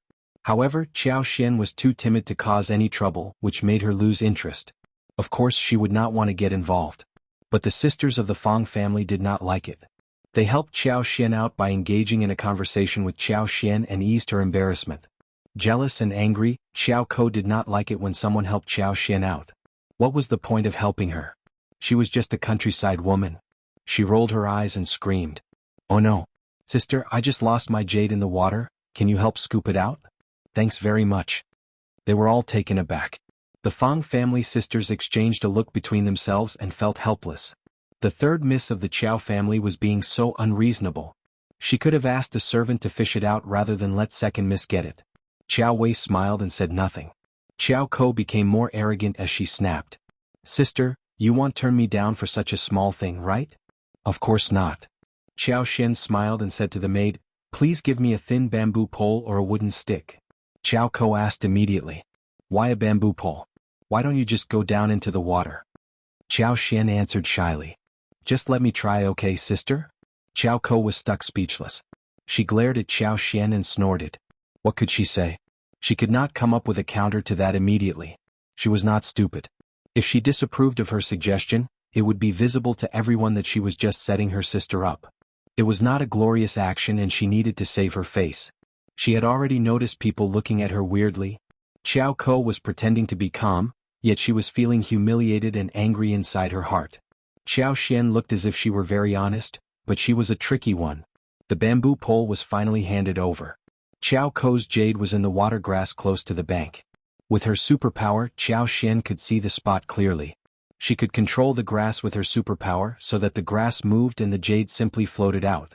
Overjoyed, Xiao had discovered one more function of her superpower. She had not thought about this and decided to make use of it properly in the future. Excited, Xiao decided to explore the function further. She was going to develop it well. If she could use the superpower to control some plants, she could even protect herself. Won't she be totally invulnerable then? In front of everyone, Xiao used the bamboo pole to take hold of one grass blade so the grass was tangled with Xiao's jade. Chapter 181 Xiao's compensation. Xiao passed the jade to Xiao and said with a smile, Third sister, please keep it well. Xiao's face sank as she took it from her with clenched teeth, forcing a smile out of her lips. Thanks, sister. No worries. Xiao Wei pursed her lips, thinking that she was such a useless person who could not even give her sister a hard time. Xiao's obvious behavior made people feel very uncomfortable, so someone suggested that they should take a walk in the yard. The idea was supported by many people, and everyone headed towards the garden with Xiao Wei. Xiao glared at Xiao but the very next second, she smiled and went after Xiao Wei instead, showing a flattering expression. Xiao could not help but sigh. This sister of hers was as thick-cheeked as Ms. Niu and Ms. Ma. No wonder the original host did not have a good time at the Qiao family. Her lineal sister was so arrogant and her second sister was worse. Both of them had their own mothers as the support, but she had nothing. What could she have done? Xiao raised her eyebrows and started to look around extensively. Everyone was watching the flower show, and headed forward without noticing the 2-finger-thick vines stretching out, which tripped Xiao over. Oh! Qiao Ko became annoyed but was worried that Qiao Wei would be displeased, so she kept flattering Qiao Wei and showed no awareness of the vines. That's how she tripped over together with Qiao Wei. The two sisters fell to the ground and the whole crowd let out a scream. Elder Miss Qiao. Help Elder Miss Qiao up quickly. Most of the people present did not take Qiao Ko as someone important. They had seen how Qiao Wei behaved and how Qiao Ko treated her. They all thought of Qiao Ko as someone useless. Even though she fell hard, no one cared about her. But Qiao Wei fell, which was a troublesome matter. Qiao Wei was in so much pain that she turned pale. She could not regain her breath until a while later. She was snorting inwardly with hands over her knees, as she was helped up by the crowd. The maid lifted the dress and everyone gasped.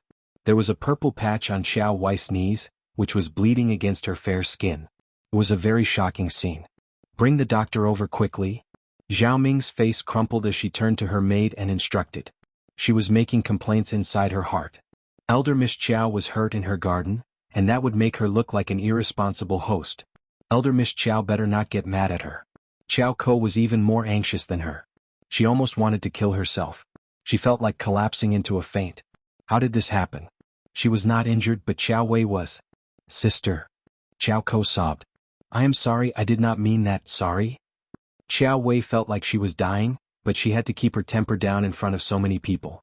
She bit down her anger and said, I knew you did not mean to hurt me. Qiao Ko felt slightly assured. Thanks, sister. Qiao Xian tried to offer some concern, but Qiao Wei was surrounded by so many people and she was directly squeezed out, so she did nothing. Qiao Xian felt slightly cheerful as she glanced at Qiao Ko. It served her right. Soon Qiao Wei was carried into a nearby room. Qiao Wei wanted to calm herself, so she only had Fendi and Qiao Ko as well as Xiling with her. When everyone else left, Qiao Wei changed her face directly as she glared at Qiao Ko fiercely. Chapter 182 Lecture. Qiao Ko shivered as she said in a trembling voice, Sister, you bitch. Qiao Wei glared at her and almost burst out in anger. She had the intention of ripping her off. Kneel down. Qiao Ko fell on the ground without any hesitation. Sister, your eyes are useless if they can't even see the road. Qiao Wei cursed with her teeth clenched. She said to Fendi, What are you looking at? Discipline her.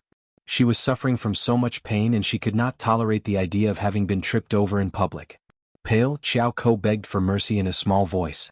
Fendi was very proficient. She immediately went to pinch Qiao Ko's arms. It was early summer and people were wearing thin clothes. Arms would hurt from the pinch, but the wound would not be noticed. They were guests in someone else's home and should not slap them on the face. It would be seen. Qiao Ko's head almost exploded. She, out of compulsion, could not dodge it. The tears were gathered in her eyes, but she could not cry out. She begged and said, Sister, please forgive me. Qiao Wei's anger was vented as she said coldly, You bitch, just wait until we get home. I will teach you a proper lesson then. Qiao Ko sobbed. It is my fault, I have hurt you, sister, I will definitely beg for forgiveness from mother. Please don't be mad at me. Qiao Wei snorted and stopped glaring at her. What a bitch. She was not even worth the attention. Seeing her on her knees, wiping the tears, she was still really mad at her. Qiao Ko gritted her teeth and reminded herself that she could not offend Qiao Wei, so she had to keep the hatred inside her heart. She hated Xiao Xian fiercely at this moment. She was humiliated in front of Xiao Xian. She had wanted to embarrass Xiao Xian but got humiliated herself. Qiao Ko felt increasingly annoyed. Sister, it is Xiao Xian who pushed me so I bumped into you. Qiao Wei threw a cold look at her. Qiao Wei knew clearly that Xiao Xian was not next to her, and Xiao Xian never did anything to her when Zhao Ming and the crowd were next to them. But she did not counter Qiao Ko. She did not have the intention of defending Xiao Xian. Seeing that her sister seemed to have accepted her words, Qiao Ko brought herself up and started to narrate the incident as if she were telling the truth. Sister, Xiao Xian is the real bitch. You must have noticed that. She's getting so sneaky these days. She looks as if she were down to earth, but honestly, sister, she has never had a bad day. Everyone is also saying that you are bullying her. She is just playing dumb to make herself seem innocent. Now she is married and living far away. That's why she is getting bold. She just takes advantage of the situation and is giving us a bad time. What if she does something horrible behind your back then? Moved, Qiao Wei started to think over her words and felt weird. However, Xiao Xian looked absolutely humble, but she never had a hard time. She even made herself forget about humiliating her. It all seemed so strange. Chapter 183 made Qiao Wei could not help but start to think about the past. She suddenly felt that she never had any impression of Qiao Xian at all. She was just a silent person who never drew anyone's attention. She looked honest at the moment, but she did not seem as genuine as before. Qiao Wei's face started to turn twisted. Was Qiao Xian putting on a show? Was she lying to her? What was she thinking? Qiao Ko was observing Qiao Wei, who apparently had taken her own words seriously. She could not help but chuckle inside her heart. She was trying to make Qiao Xian get sullied with all kinds of filth. Soon Zhao Ming was knocking outside, whispering that the doctor was here.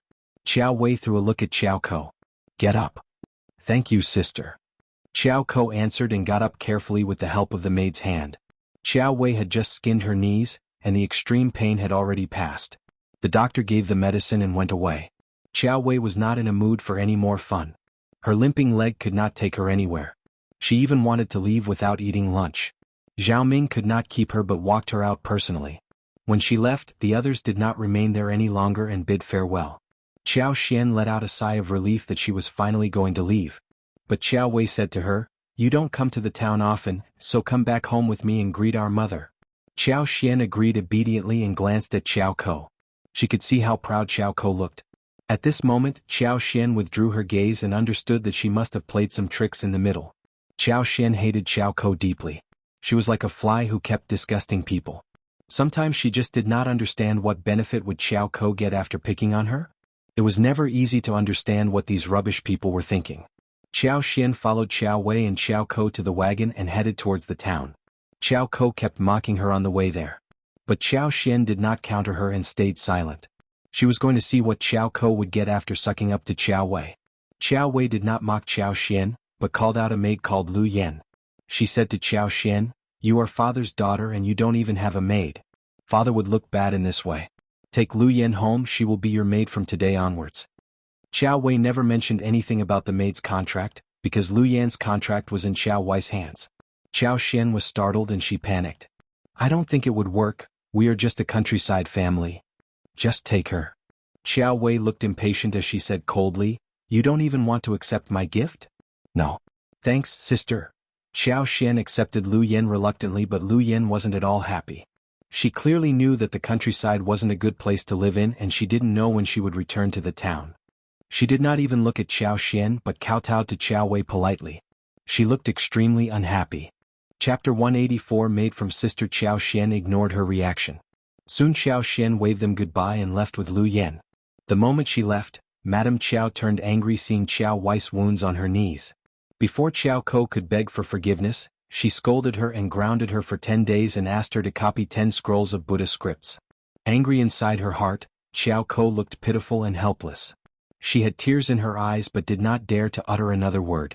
Qiao Xian left with Lu Yan and met up with Xiao Yunduan.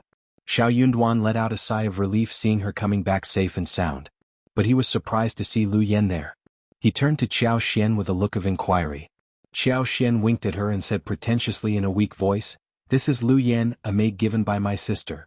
Lu Yan could not help but purse her lips, snorting and rolling her eyes at Xiao Yunduan. Maid? They were just poor people, how did they call her a maid? Also, her elder miss did not give her to them. She was asked to spy on them. Her contract was in her elder miss' hands, who said that when she was done with her task, she would be brought back home again. Did this couple really think that they were someone of importance? Did they think that she was going to serve them for a long time? They were just dreaming. Xiao Yunduan frowned slightly. He understood what elder Miss Qiao wanted to do. Madame Qiao must have been involved in it too. Xiao Yunduan did not show any reaction when they were in town.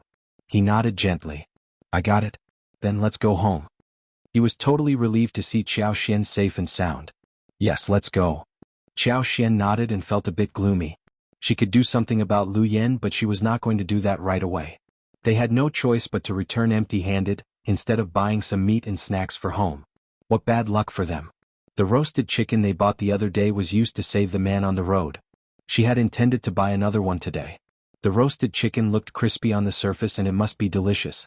They rented the bullock cart for their transportation. The rakes were almost done and they did not need to spend money on rakes anymore. So they had the bullock cart with them. The rent was twice as high as on regular days. Xiao Yunduan was driving the cart while Qiao Xian took the back seat. But Lu Yan did not like it. She did not even help Qiao Xian get onto the cart, and even if she saw Qiao Xian getting on the cart, she refused to do anything. Qiao Xian sneered inwardly. What was this maid thinking? She had her life at the mercy of someone else. What rights did she have to showcase her sense of superiority in front of a free woman like her? How ridiculous. But she did not bother to engage with a stupid woman like that. Instead, she said gently with a smile, "The cart is a bit shabby. It is okay if you aren't used to it. You will be able to catch up with us. We won't run too fast so you can walk along." Lu Yen was startled. So, she was either taking the cart or walking. Qiao Xian was not going to hire the wagon for her. She did not have money. Lu Yen felt that Qiao Xian was actually stabbing her right in the face and she could not see what was going on. However, she was not going to walk it. She was going to travel far into the mountains, and she needed to keep her legs for such an unknowingly long trip. Chapter 185. Overcome. Lu Yen pursed her lips, but started to climb up to the cart unwillingly. When she was about to climb on, Xiao Yunduan waved the whip that hit straight on the bull's back. The bull, which got the jerk, suddenly lunges forward. Lu Yen let out a frightened scream. She took hold of the edge and climbed onto the cart in a messy way. But Xiao Yunduan did not have the intention of stopping. He did not care about the commotion behind his back. Qiao Xian asked Qiao Xian in concern, "Are you all right?" She almost burst into laughter but controlled it. Xiao Yunduan, who looked so honest, could even throw a prank like this. She loved it. After a long while, Lu Yen finally settled on the cart. She was furious and glared at Qiao Xian. "All right?" She was not at all right. Qiao Xian ignored the stare and showed a gentle smile, sounding tolerant.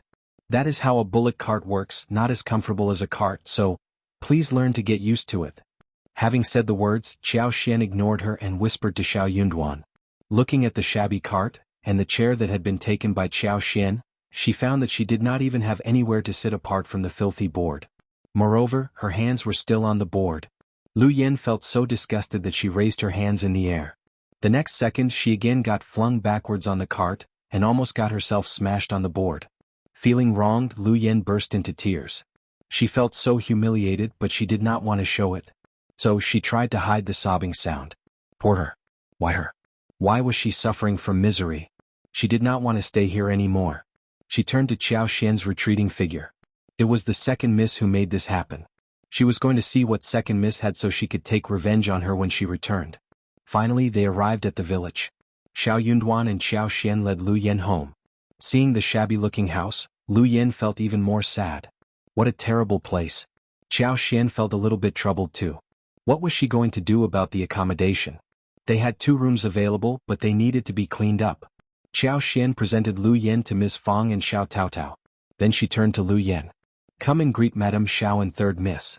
Lu Yen was startled. Miss Fang and Xiao Taotao were startled too. No, it is okay." Miss Fang shook her head and arms. She was not used to such behavior. Qiao Xian added, "Mom, this is the maid my sister gave us. We can use her in any way we want. That is the rule." Lu Yen kneeled down and greeted them. Slaves, when they met their masters for the first time, needed to kowtow. Lu Yen felt dizzy and was shocked. Was she going to greet a countryside woman and a rural girl? Second miss was mental. She was not her real master. Qiao Xian frowned. "What are you doing, Lu Yen? If you don't even know about the rules, you are humiliating my parents. I will send you home so you can learn them again." Startled, Lu Yen collapsed and kneeled. "Greetings, Madame Xiao and third miss." "Greetings." Chapter 186. Habit. Seeing that Qiao Xian could make her kneel down so smoothly, Lu Yen could not help but feel irritated. But it was already too late. She was a maid after all and she was used to kneeling down. So she did it almost subconsciously. Xiao Taotao got so frightened that she retreated backwards, and turned to look at Qiao Xian nervously. Miss Fang was startled as well. "Well, get up now." She almost reached out to help Lu Yen up, but Qiao Xian stopped her secretly. Qiao Xian turned to Lu Yen and smiled. "You have done well. Get up now. From this moment on, you should settle down properly and serve us full-heartedly. Just do what you are supposed to do. Do not say anything that should not be said or do anything that should not be done. In this way you can live a good life. My mother-in-law and her family are all excellent and kind-hearted people. You can be assured. Okay, let's go and clean up your room." Qiao Xian looked at Miss Fang when she said that. Miss Fang nodded dumbly as Qiao Xian led Lu Yen to a small wing room, where she needed to clean up everything alone. She was the maid, but why must she clean up her own accommodation as well? Seeing that the light was bad and there was some mold floating in the air, Lu Yen noticed that the broken side room was filled with stuff. Everything was so filthy. She got so angry that she said to Qiao Xian, Second miss, this is not a place to live. Xiao smiled. This is what the countryside is like. What about me sending you back home if you are not used to living here? Lu Yan. She wanted to do that too, but she could not leave, not right now. Lu Yan almost burst into tears. But how can I clean it up? I don't know how to do that. Second miss, please get 2 people to help me out. She worked with elder miss as the secondary maid, who had never done this kind of tough labor work. Xiao stopped smiling and frowned. Who do you want me to get to help you? Me? My mother-in-law? My sisters-in-law? You are a maid and this is your work. What about you going back to the Qiao family and bringing someone over to help you? Standing there motionlessly, Lu Yan turned to look at Xiao in disbelief. Xiao ignored her, turned around and left. Lu Yan stared at Xiao transfixedly. For a moment she almost felt that there was something wrong with Second Mississippi. But she said nothing in return. Seeing the mess in front of her, she felt so bad that she wanted to die. She was not in a mood to do anything. Xiao went to speak with Miss Fang and Xiao Taotao about Lu Yan's presence here. I did not dare to tell you about this, Mom, because I was worried that you would hate me. My lineal mother doesn't like me that much and Lu Yan is here to spy on me. She might even do something to make our family worse. So, Xiao Taotao was transfixed. She always believed that 5th sister-in-law must have lived a good life at her mother's home, where she never needed to worry about anything. But it seemed that her 5th sister-in-law had not been in a good position earlier. The kind-hearted girl felt so sorry for 5th sister-in-law. She did not have a mother to love her, and did not even dare to report it to her father. It was so difficult. She was going to treat her 5th sister-in-law well, so she could live a happy life. Chapter 187 Ideas. Miss Fang was dumbfounded. She felt very sorry when she heard her daughter-in-law. She soon realized what was going on. No wonder she had felt that something was wrong right at the beginning. The Qiao family did not seem to be very passionate about marrying their daughter. She had thought it was because they never thought the Xiao family were a good match for their girl, but she never expected that it was because their daughter was not considered as someone important. Her daughter-in-law did not even bring a maid with her. She should have noticed that before. Good girl, don't be silly. I will never blame you. I will cherish you for the rest of my life. This maid is not here to serve you full-heartedly. Now that I understand that, I will not allow her to do anything bad against us. Miss Fang consoled Xiao and started to feel disgusted towards Madame Qiao and her husband. She knew what she should do with Lu Yan. Madame Qiao and Officer Qiao were blind not to treat such a good girl kindly. Xiao let out a sigh of relief and smiled brightly. I feel so relieved that you don't blame me. I will definitely treat you and all the siblings well. Miss Fang smiled. You are already treating them well already. Xiao added. Lu Yan may not be that obedient. You have to stay alert and tell sister-in-law about her too. Miss Fang nodded. I will. Don't worry, if she ever dares to do anything, I will beat and scold her. She is just a maid, isn't she? Miss Fang, who had not been pleased with the maid, suddenly felt motivated. She found herself feeling like the master. Xiao chuckled and nodded. Of course. Miss Fang was satisfied with her response. Xiao went to Xiao Yunduan and discussed the matter. They had no idea what Xiao Wei's purpose was. Xiao said, My lineal sister always has different ideas. I believe that Xiao Ko must have said some bad words about me. Let us just keep the maid, she won't be able to turn the table. Xiao Yunduan nodded. Don't let her know that you can make money, hide it well. Xiao burst into laughter, feeling warm inside her heart. I will. She suddenly added. She should never get close to our room or touch your books, or disturb your studies. Xiao Yunduan nodded seriously. I will not allow her to get close to me at all. Xiao liked what she heard and gave him a smile. When they were done talking, Xiao asked Xiao Taotao to come over to her room. They took out the seeds of tomatoes and sun-dried them so they could be planted. Xiao took out the seeds, spread them out in a small round dustpan covered with gauze. She said to her, Taotao, please take good care of the seeds for me. They should only be planted after being sun-dried. The fruits can be eaten as either snacks or vegetables. They are good things. Xiao did not want Lu Yan to see these, nor did she want mice or birds to peck at them, so she entrusted Xiao Taotao to do the job. Xiao Taotao nodded at her and said, Don't worry, 5th sister-in-law, I will take good care of the seeds and lose none. Xiao smiled. Just relax and make sure that you have some left. She believed that one seed could create a whole plain. She could make it spread faster and wider after that. Chapter 188. Feeling good, the two of them talked and then went up to the yard for a walk. There were many loquats, plums, mulberries and bayberries in the garden, which looked very attractive as they were hanging on the branches. The two of them held a few in each basket. They washed and sun-dried them so that the whole family could eat it. Wild lemons had grown quite a bit, so had peaches as well as dates, persimmons, pears, grapes and figs. The watermelon's veins were everywhere, casting a patch of greenness on the ground, looking really interesting. The watermelons were round and in different sizes. The large ones were as big as bowls. Qiao Xian felt that she could pour in some power so the watermelons could be ready to be eaten earlier. What a wonderful thing. The pomegranates were also blooming, and they were particularly bright and dazzling. No wonder there was a sentence in the ancient poem, "In May the pomegranates shine brightly." The planted panax noto ginseng and ginseng had already sprouted and grown more than 2 inches tall. Gastrodia looked even more energetic and neat. Xiao Taotao was very careful and excited when seeing the medical herbs. They were all worth a lot of money. She was so happy for fifth sister-in-law, even though the plants did not belong to her. By evening the whole family was back and learned about the maid. For farmers' families it was a fresh thing, so Lu Yan attracted a lot of attention as if she were someone rare. Lu Yan started to feel quite proud inwardly. She could not help but straighten her back, thinking that these rural people must have not seen the noble air around a girl like her. The maids from large families were surely more noble than ordinary daughters.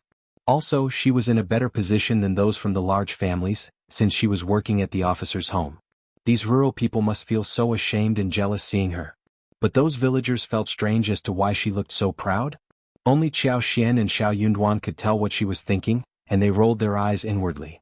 Qiao Xian decided to get 2 crucian carps from the backyard water tank and braised them. There were many fish and shrimps in the river, and Xiaoqi always brought back some and added them to the water tank when they ran out of ingredients. Qiao Xian was used to making meat dishes, and Miss Su as well as Xiao Taotao would take care of the preparations. Seeing Qiao Xian working so hard in the kitchen, Lu Yan stayed far away from them, fearing that Qiao Xian would ask her to help as well. She laughed at Second Mississippi. She was even worse than a maid like her. She had never needed to do any work in the kitchen. She was going to remember this and tell Elder Miss about this. Her Elder Miss was definitely going to be very happy. Qiao Xian made braised carps, steamed eggs and then walked out of the kitchen. Miss Su made fried yam slices and stewed beans. They added a bowl of sponge gourd and the whole family started to eat together. Before Lu Yan could see the dishes, Qiao Xian took her to the kitchen. "We don't have any rules here, you don't have to stay by our side when we eat. You can eat in the kitchen if you want to." Lu Yan. Staying by their side? What were they dreaming about?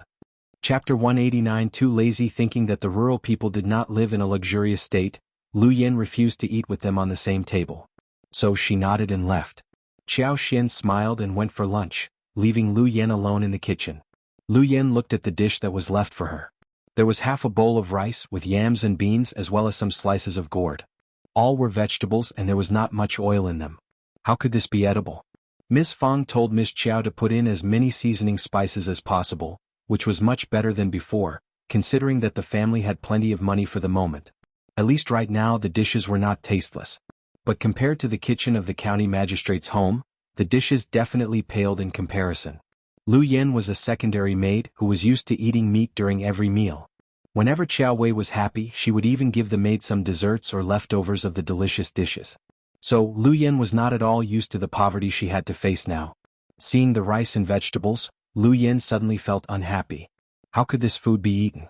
She was not satisfied, but Qiao Xian, who was very cautious towards her and could punish her whenever she made mistakes, would never mistreat her. If she were in anyone else's family, she would not even end up being given a bowl of rice. Lu Yan could not stand it anymore. She ate a small portion of the dish, put down the chopsticks and bowl and returned to her wing room. She kept sobbing lying on the hard and shabby wooden bed. Lu Yan had a very difficult time throughout the night.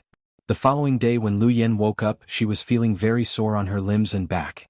She felt like dying all alone in this place. But she was here on a mission and she could only leave when she was done with the task. That made Lu Yan feel motivated. Her mission was not about serving the whole family, so she refused to get out of the bed when she woke up. What if she was asked to do hard labor work? Lu Yan did not get up until a long while later. Miss Fang was alone at home taking care of her grandchildren. The others were out for work except for Xiao Yunduan, who was studying in the room. Qiao Xian was making lipsticks in the floral field. Miss Fang would have gone out with her grandchildren to visit others, but for the fact that she had to keep an eye on Lu Yan. She glanced at Lu Yan's room, feeling very displeased. How could a maid be so lazy? She should have been sold away. Lu Yan combed her hair, washed her face and found 2 steamed buns for breakfast. She ate them up in silence. The steamed buns were cold and stiff. For Lu Yan they were like wax. Lu Yan was greedy for the steamed buns with meat and ground meat porridge. She desperately wanted to go back to where she came from. Lu Yan gave herself a pep talk and then went up to Miss Fang. "Greetings, Madame Xiao," she came to Miss Fang and said with a flattering smile, "Young master grandson and lady granddaughter are so good-looking. They must have a great fortune in the future." Xiao Junyan and Xiao Qing were eating loquats and plums, seated on the chairs next to Miss Fang. The bright yellow loquats and dark red plums were big and plump, and the juice flowed across the lips when they took a bite. The flesh was thick and tender and the fruit was full of flavor. The 2 children ate everything with relish and had satisfied smiling faces. It looked delicious at first sight. Lu Yan could not help but feel like eating the fruit as well. She gulped down the saliva and reached out for the basket. Chapter 190. Not her. Miss Fang moved the basket and snapped at her. "You are not at all honest. You are such a lazy maid. Even the most lazy woman in the village wakes up at this hour and does not even get to eat porridge." Lu Yan sneered and thought that she was not a woman from the village anyways. Lu Yan felt humiliated when she was snapped at by an elderly woman from the countryside. She forced a small smile out of her lips. "You are right, Madame Xiao, I will correct myself. Where is second miss? Is she also working in the field?" "Of course." Miss Fang snapped at Lu Yan as she pursed her lips. "We need to eat by doing labor work. You can sweep the yard, the broomstick is in the corner. That is your job from this day on. 1 sweep in the morning and the evening, no early sweeping in the afternoon. Wait until the ducks, chickens and geese all return to the nests." Lu Yan felt even worse when she heard about her task. "Madame Xiao." Lu Yan's smile stiffened as she said unhappily, "But I am here to serve second miss, and I can't do such heavy labor. I'm not good at it either." "There is such a thing as serving." Miss Fang's eyes arose as she sneered. "Let me tell you, Miss Qiao is working at our home, and your status is even less than hers. What are you countering me for? One more word and I will slap you right on the face." Lu Yan's face turned pale. She was startled. She believed her words completely. Rough women from the countryside always hit or scolded people, instead of talking reasonably. She could look down at Miss Fang and her family in her heart, but she could not dare to counter Miss Fang if she really slapped her. "It is my fault, I am sorry.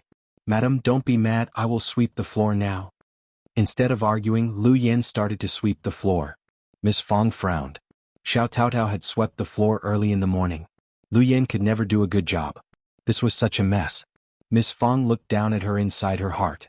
What was she doing here, and she even wasted their food? Miss Fang wanted to drive her away directly if she could. Lu Yan sneaked back to her own room, when she saw that Miss Fang was not paying attention to her. The broken wing room was a poor place, but it was much better than doing the labor work. She was very worried that Miss Fang would make her do the hard tasks again. Lu Yan kept herself hidden from everyone. Xiao Xian as well as the rest of the family did not care, because they never expected her to do anything in the first place. Xiao Xian even was worried that Lu Yan would seduce Xiao Yunduan, but it seemed that Lu Yan was avoiding the brothers of the Xiao family, fearing that she would be too attached. That made Xiao Xian feel quite assured. Lu Yan did not dare to irritate Miss Fang, so she tried to get close to Miss Su and Xiao Taotao, hoping to get some news about Xiao Xian from them. But Miss Fang had told Miss Su and Xiao Taotao not to say anything, so her attempts failed. They were worried not to be able to counter Lu Yan, who might use tricky means, so they kept silent and said nothing. Without any way out, Lu Yan failed to get any valuable information for elder Miss Qiao, so she clenched her teeth, and expressed that she was going to keep Xiao Xian company to do labor work in the fields. But Xiao Xian turned her down. Chapter 191. Different Identities. She was never going to let her know about the existence of her floral fields. Xiao Xian's rejection caused suspicion in Lu Yan's eyes. She tried to stalk Xiao Xian, but was discovered by Xiao Xiaoqi. Xiao Xian lectured her and asked Xiao Taotao to take her to Miss Fang. Lu Yan tried to sneak into Xiao Yunduan and Xiao Xian's room when Xiao Yunduan was at the college for studies, trying to find something there. But Miss Fang got to know and found her when she was going through the wardrobe. Miss Fang snapped at her angrily. Knowing that she was not in a good position, Lu Yan apologized and did not dare to counter her. Knowing what happened, Xiao Xian angrily slapped Lu Yan right on the face, pointing at her and cursing. "Who do you think you are? How dare you rummage through my room? If you ever do that again, I'm going to chop your hands and ruin your face. Let's see if my good mother is going to defend you then." Xiao Xian did not care if Lu Yen was idling around. But she could not stand it when she dared into her room. Lu Yen should never be allowed to find anything in her room. Slapping her was the least punishment she could give to her. Lu Yen felt her face flush badly. She was so shocked that she even forgot to scream and stared at Xiao Xian in surprise. Did Second Miss just slap her? How could Second Miss be so ferocious? Did she really actually hit her? She was the timid and honest Second Miss. She was supposed to be weak. Lu Yen felt as if she were dreaming. Lu Yen believed that Xiao Xian was a timid person who could be bullied easily, and that was why Lu Yen sneaked into Xiao Xian's room. Any servant would be punished heavily if such a thing happened in a family. Servants might even die if their masters had a bad temper. Heard what I just said? What? Lu Yen brought herself back and felt pain arising on her cheek. Second Miss seemed so intimidating at that moment. She could not help but shiver as she replied. Yes, I did. Then bear my words in your mind. Xiao Xian sneered. Don't you ever forget whose hands you are in. I am not out for your blood, but don't think that I am someone easily bullied. If I am going to punish you, your contract will become mine too. I can ruin you and your master will not be able to do anything about it, understand? Lu Yen turned pale and showed horror and fright. If Second Miss ruined her, Elder Miss would definitely not help her, but blame her for not being able to complete the mission well. She would kick her away instead of caring about her. Elder Miss might blame Second Miss as well, but what more could she do? Second Miss was also Officer Qiao's daughter. Lu Yen suddenly realized who she really was. She was just a maid and Second Miss was the master. They had a huge difference in their identities. If Second Miss ignored her, then things would be fine, but if she wanted to do anything to her, she would be helpless against the attack. Go into the wing room. No food for you today. Xiao Xian said coldly. Without uttering any sound, Lu Yen rushed away. Back in the wing room, Lu Yen collapsed onto the hard wooden bed, and her heart throbbed heavily. Chapter 192 Elder Miss Prize. But soon Lu Yen became excited again. Her eyes were sparkling. No wonder Elder Miss had sent her to watch out for Second Mississippi. There was something wrong with Second Miss. She was hiding herself so well that she did not reveal her real temper until this day. Elder Miss was so smart to have noticed this secret. Lu Yen turned extremely happy. It was a great piece of news. She was going to take the information to Elder Mississippi. Elder Miss was definitely going to bestow great prizes and praise her. Elder Miss had told her that Second Miss would go back to her mother's home on the 15th day of August. At that time she would reveal everything to Elder Mississippi. All she needed was to wait until that day. When the rakes were ready, it was time for seedling. That was something that needed to be done at the right hour. The first section of the Xiao family only had 7 mu of field, and their grain production was not so high. So, it took time and labor to finish the field planting. Xiao Xian ceased her work of lipstick, because Miss Su and Tao Tao as well as Qi were helping out with sowing seedlings in the field.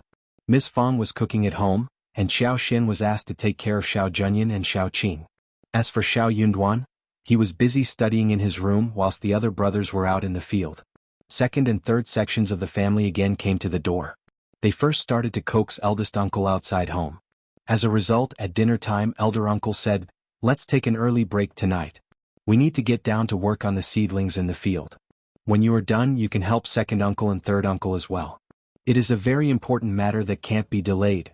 Miss Fang rolled her eyes before he could finish his words. The whole family showed no look of surprise. They had been used to this kind of request. But things were different this year. What? They don't own our fields, do they? We made the rakes, why must we do the seedling work too? Oh, does this mean that we can get the fruits when autumn comes? And we can pick the rice we want?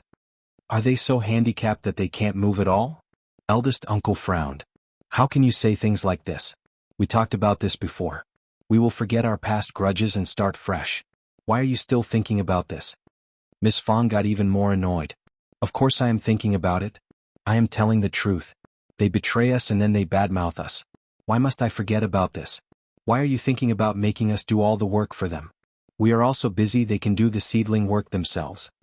That is my brother, not someone outside the family. Eldest uncle stressed angrily, after being interrupted by Miss Fang again. You are behaving over the top. We can help them when we have time. Also, they will help us with seedlings too. What are you splitting your hair for? We don't need them. They can do their own work if they have time. Chapter 193 Clear in mind. Eldest uncle glared. You are not working in the field, so you have no rights to make a decision. Miss Fang looked at her sons. Do you need second and third uncle for help? Xiao Dalong was too honest to make an expression. He scratched his head and did not dare to utter a sound. Miss Su did the same thing too. She did not say a thing, but inwardly she was cheering for her mother-in-law. Xiao Sanlang did not give up after hearing what his mother said. I don't think so. They are always lazy and they never do anything. Xiao Xiaoqi and Xiao Taotao nodded in agreement. They are so lazy and slow. We are much faster. Last year when we helped second uncle with the seedling, second aunt-in-law took second cousin back home and told her to help with cooking. But when we came to her home for lunch, we did not get to eat any food except for one pot of porridge and pickles. That was such a simple lunch that I believe the second aunt-in-law could have done it alone. Eldest uncle. Heard that? Miss Fang sneered. No one cares about them. They are just tricking us. They are getting more and more treacherous towards us. Elder uncle felt humiliated as he said in a sunken voice, You should drop the idea. We are going to help, that is all. Understood? Qiao Xian could not stand the whole thing anymore. She smiled. Mom, it is very easy to resolve this matter. We can help them the way they help us, that is fairness, right? The whole family immediately got clarity in their minds. Xiao Yunduan could not help but glance at Qiao Xian, smiling. He had come up with the idea before, but he could not say it out loud. He was the son who should not humiliate his father publicly. It was better for his wife to say so. That is true. Xiao Sanlang struck his leg, eyes sparkling. This is a great idea. You are so smart, fifth sister-in-law. Eldest uncle shivered. Shut up, Miss Qiao, what kind of idea is it? Seedling is an important thing, we have to take it seriously. Miss Fang was very displeased. She sneered. What are you shouting at my daughter-in-law for? We are being totally fair, not messing around. Seedling is a very important thing, so you can ask your brothers to pay attention to their own business. It should not be delayed, right? Why didn't you blame them for being lazy? Isn't seedling important for them? If you like them so much, you can help them yourself. Qiao Xian said, After the seedling process is over, we are going to host the wedding for the third sister-in-law, and we are totally occupied. I need to hire elder brother and elder sister-in-law to help with preparations. She really did not have time to help the other sections of the family with anything. Qiao Xian was not yet done with lipsticks. She needed to continue with her work. Yuezheng Xiao had told her that she should make as many as possible, and he was going to buy them all. They only had 500 lipsticks available for sale. She had to hurry up. One lipstick was worth 2 liang, and that was a great thing. They had no wax, so she needed to take Qi and Tao Tao into the mountains. She was going to take in 30 bees boxes within a month. She planned to plant mushrooms too, apart from lipsticks. She had made a new plan. She was going to plant fungus, especially white fungus, which were widely accepted, valuable and precious. Chapter 194. Not others. In addition, she could plant some straw mushrooms, enoki mushrooms, oyster mushrooms and poplar mushrooms, which would be delicious to be eaten. She did not trust anyone else but her family. Miss Su did not dare to counter her father-in-law while facing something else. But Qiao Xian was talking about the business that helped Miss Su to earn money, so she had to say something. Working for Qiao Xian helped her earn money, and that made Miss Su feel really pleased. She often counted the money she had saved in the room, laughing like a silly woman. She was saving it all for her own future. So when Qiao Xian offered some more work, while her father-in-law intended to get them to help the other sections of the family, she felt really annoyed. As a result, Miss Su said boldly, True. Dad, we can't delay what fifth sister-in-law needs us to do, right? We must help our own family first. Miss Fang looked at Miss Su. You are right, we should understand who is closer and who is further away from us. Furious, eldest uncle finally snapped. You are all trying to irritate me. Alright then, you all can stay put. I will go over myself. Having said the words, eldest uncle walked away angrily. Miss Fang sneered. Alright, just leave my sons alone. Don't you forget to stay for lunch there. Eldest uncle wanted to ignore what she said but caught all of it. He got so annoyed that he almost tripped over. Qiao Xian bit her lips hard, trying not to laugh. Xiao Dalong panicked. Mom, will this work? Will Dad get mad? Qiao Xian was laughing inwardly. This elder brother was way too down to earth. Of course her father-in-law was angry. He got so angry that he almost collapsed. Just leave him alone. Miss Fang sneered. He asked for it. You should all listen carefully to me. Never join him and help them. Xiao Sanlang and the others nodded happily. I want never. Although they felt a bit unsure about their father being angry, it was such a wonderful feeling, wasn't it? Xiao Dalong intended to say something more, when Miss Su tugged his sleeves, so he said nothing else. His wife was smarter than him, so when his wife made the suggestion he closed his mouth no matter how confused he was, unless it dealt with principles and bottom lines. The following day Xiao Dalong and Miss Su went to work in their own fields. Miss Fang was busy with housework, whilst Xiao Xian kept the two children company and fed the ducks and roosters. Roosters only needed to walk in the yard, where they would get happy and return on their own at night. Ducks and geese had grown very big as well. After they were fed, they were driven out of the home, and they returned in the evening after spending the whole day in the river. Xiao Xian was not very sure about the animals, so she followed the ducks and geese in the river and brought the two children along. When they returned home she knocked at the door, waking up Lu Yan. Xiao Xian felt that such a lazy person should not remain at home. If she had nothing to do she would cause trouble. In this case, she could be given to do something. Lu Yan was hesitant. Apparently, she did not care about Xiao Xian when she was not really in contradiction with her. Chapter 195 Real second miss. But for Xiaoding village, which was far away from the town, and she, as a single girl, was worried about running into something unpleasant on the way, she would have run away rather than stay here. That was why Xiao Xian was never worried about her running away. Seeing how Lu Yan was behaving, Xiao Xian sneered. Sweep the floor clean, chop the wood well and wash all the clothes. No food for you if you don't finish the work. If you can stay hungry for a couple of days, then you are welcome to do nothing. She had not entrusted her with any work before, because she wanted to see what Lu Yan could do. It was never difficult for her to rectify her. Lu Yan was surprised, unconvinced and extremely furious. She was certain that the second miss had changed. She was different from before. Or the second miss had always been pretending in the past. Second miss at this moment was the authentic one. Lu Yan had never respected Xiao Xian. So when she was threatened she was not very happy. She threatened back in a soft tone. Second miss, don't forget that elder miss has told me to bring you back for the gift presentation on Mid-Autumn Day. I am a person given by elder miss and madam to you. I can only serve you with some tea. You should remember who is behind me. Second miss, you are humiliating me constantly. That is not good, right? Xiao Xian smiled. You're wrong. What do you mean by who is behind you? Should I explain my actions to you? Do you think that just because your contract is not in my hands I can do nothing about you? Mid-Autumn Day is still not here yet. Do you think that I will be afraid of your report to them? Just wait and see what happens if you disobey me, okay? Lu Yan's face changed slightly as she stood motionlessly. But she still did not want to move. She refused to do any labor work. She just did not want to do farmer's work. Maids from the mansion never did anything like this. Xiao Xian raised her eyebrows and was about to say something, when Ms. Niu came in with her grandson in arms. She shouted, Elder sister-in-law, you bear the grudge in your mind for so long. What are you staying here for? We are just offering our help. Miss Fang countered immediately. I don't care. You can do your own work if you want to. We don't need your help because you are going to say that your time in fields got wasted because you helped us with seedlings. How horrible that would sound. Miss Fang told the other two sections of the family not to visit them. She did not help them either. Second uncle and third uncle had an argument with Miss Fang, but they never showed up anyway. They believed that they were kind-hearted, but they were turned down early in the morning. Even good-tempered people would not feel pleased after a while. Ms. Niu came to the door directly when she became frustrated. Now she got even more furious when she was countered by Ms. Fang. She became anxious and panicked. Actually, she was upset about having to do everything alone. She had been waiting for the first section of the family to help as always done in the past. She could not stand losing the easy help, which used to be available to her every time in the past. She was a greedy person and felt that she had been put into a disadvantageous situation.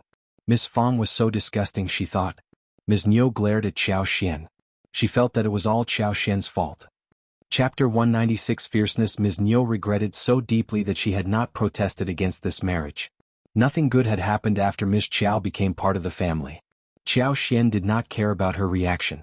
She even thought of an idea when she saw Ms. Niu's look. She said, Second aunt-in-law, we are already in different families. We should care about our own business. Mom is right. You are just humiliating yourself by coming here. But, second aunt-in-law, if you are so busy, I can offer some help.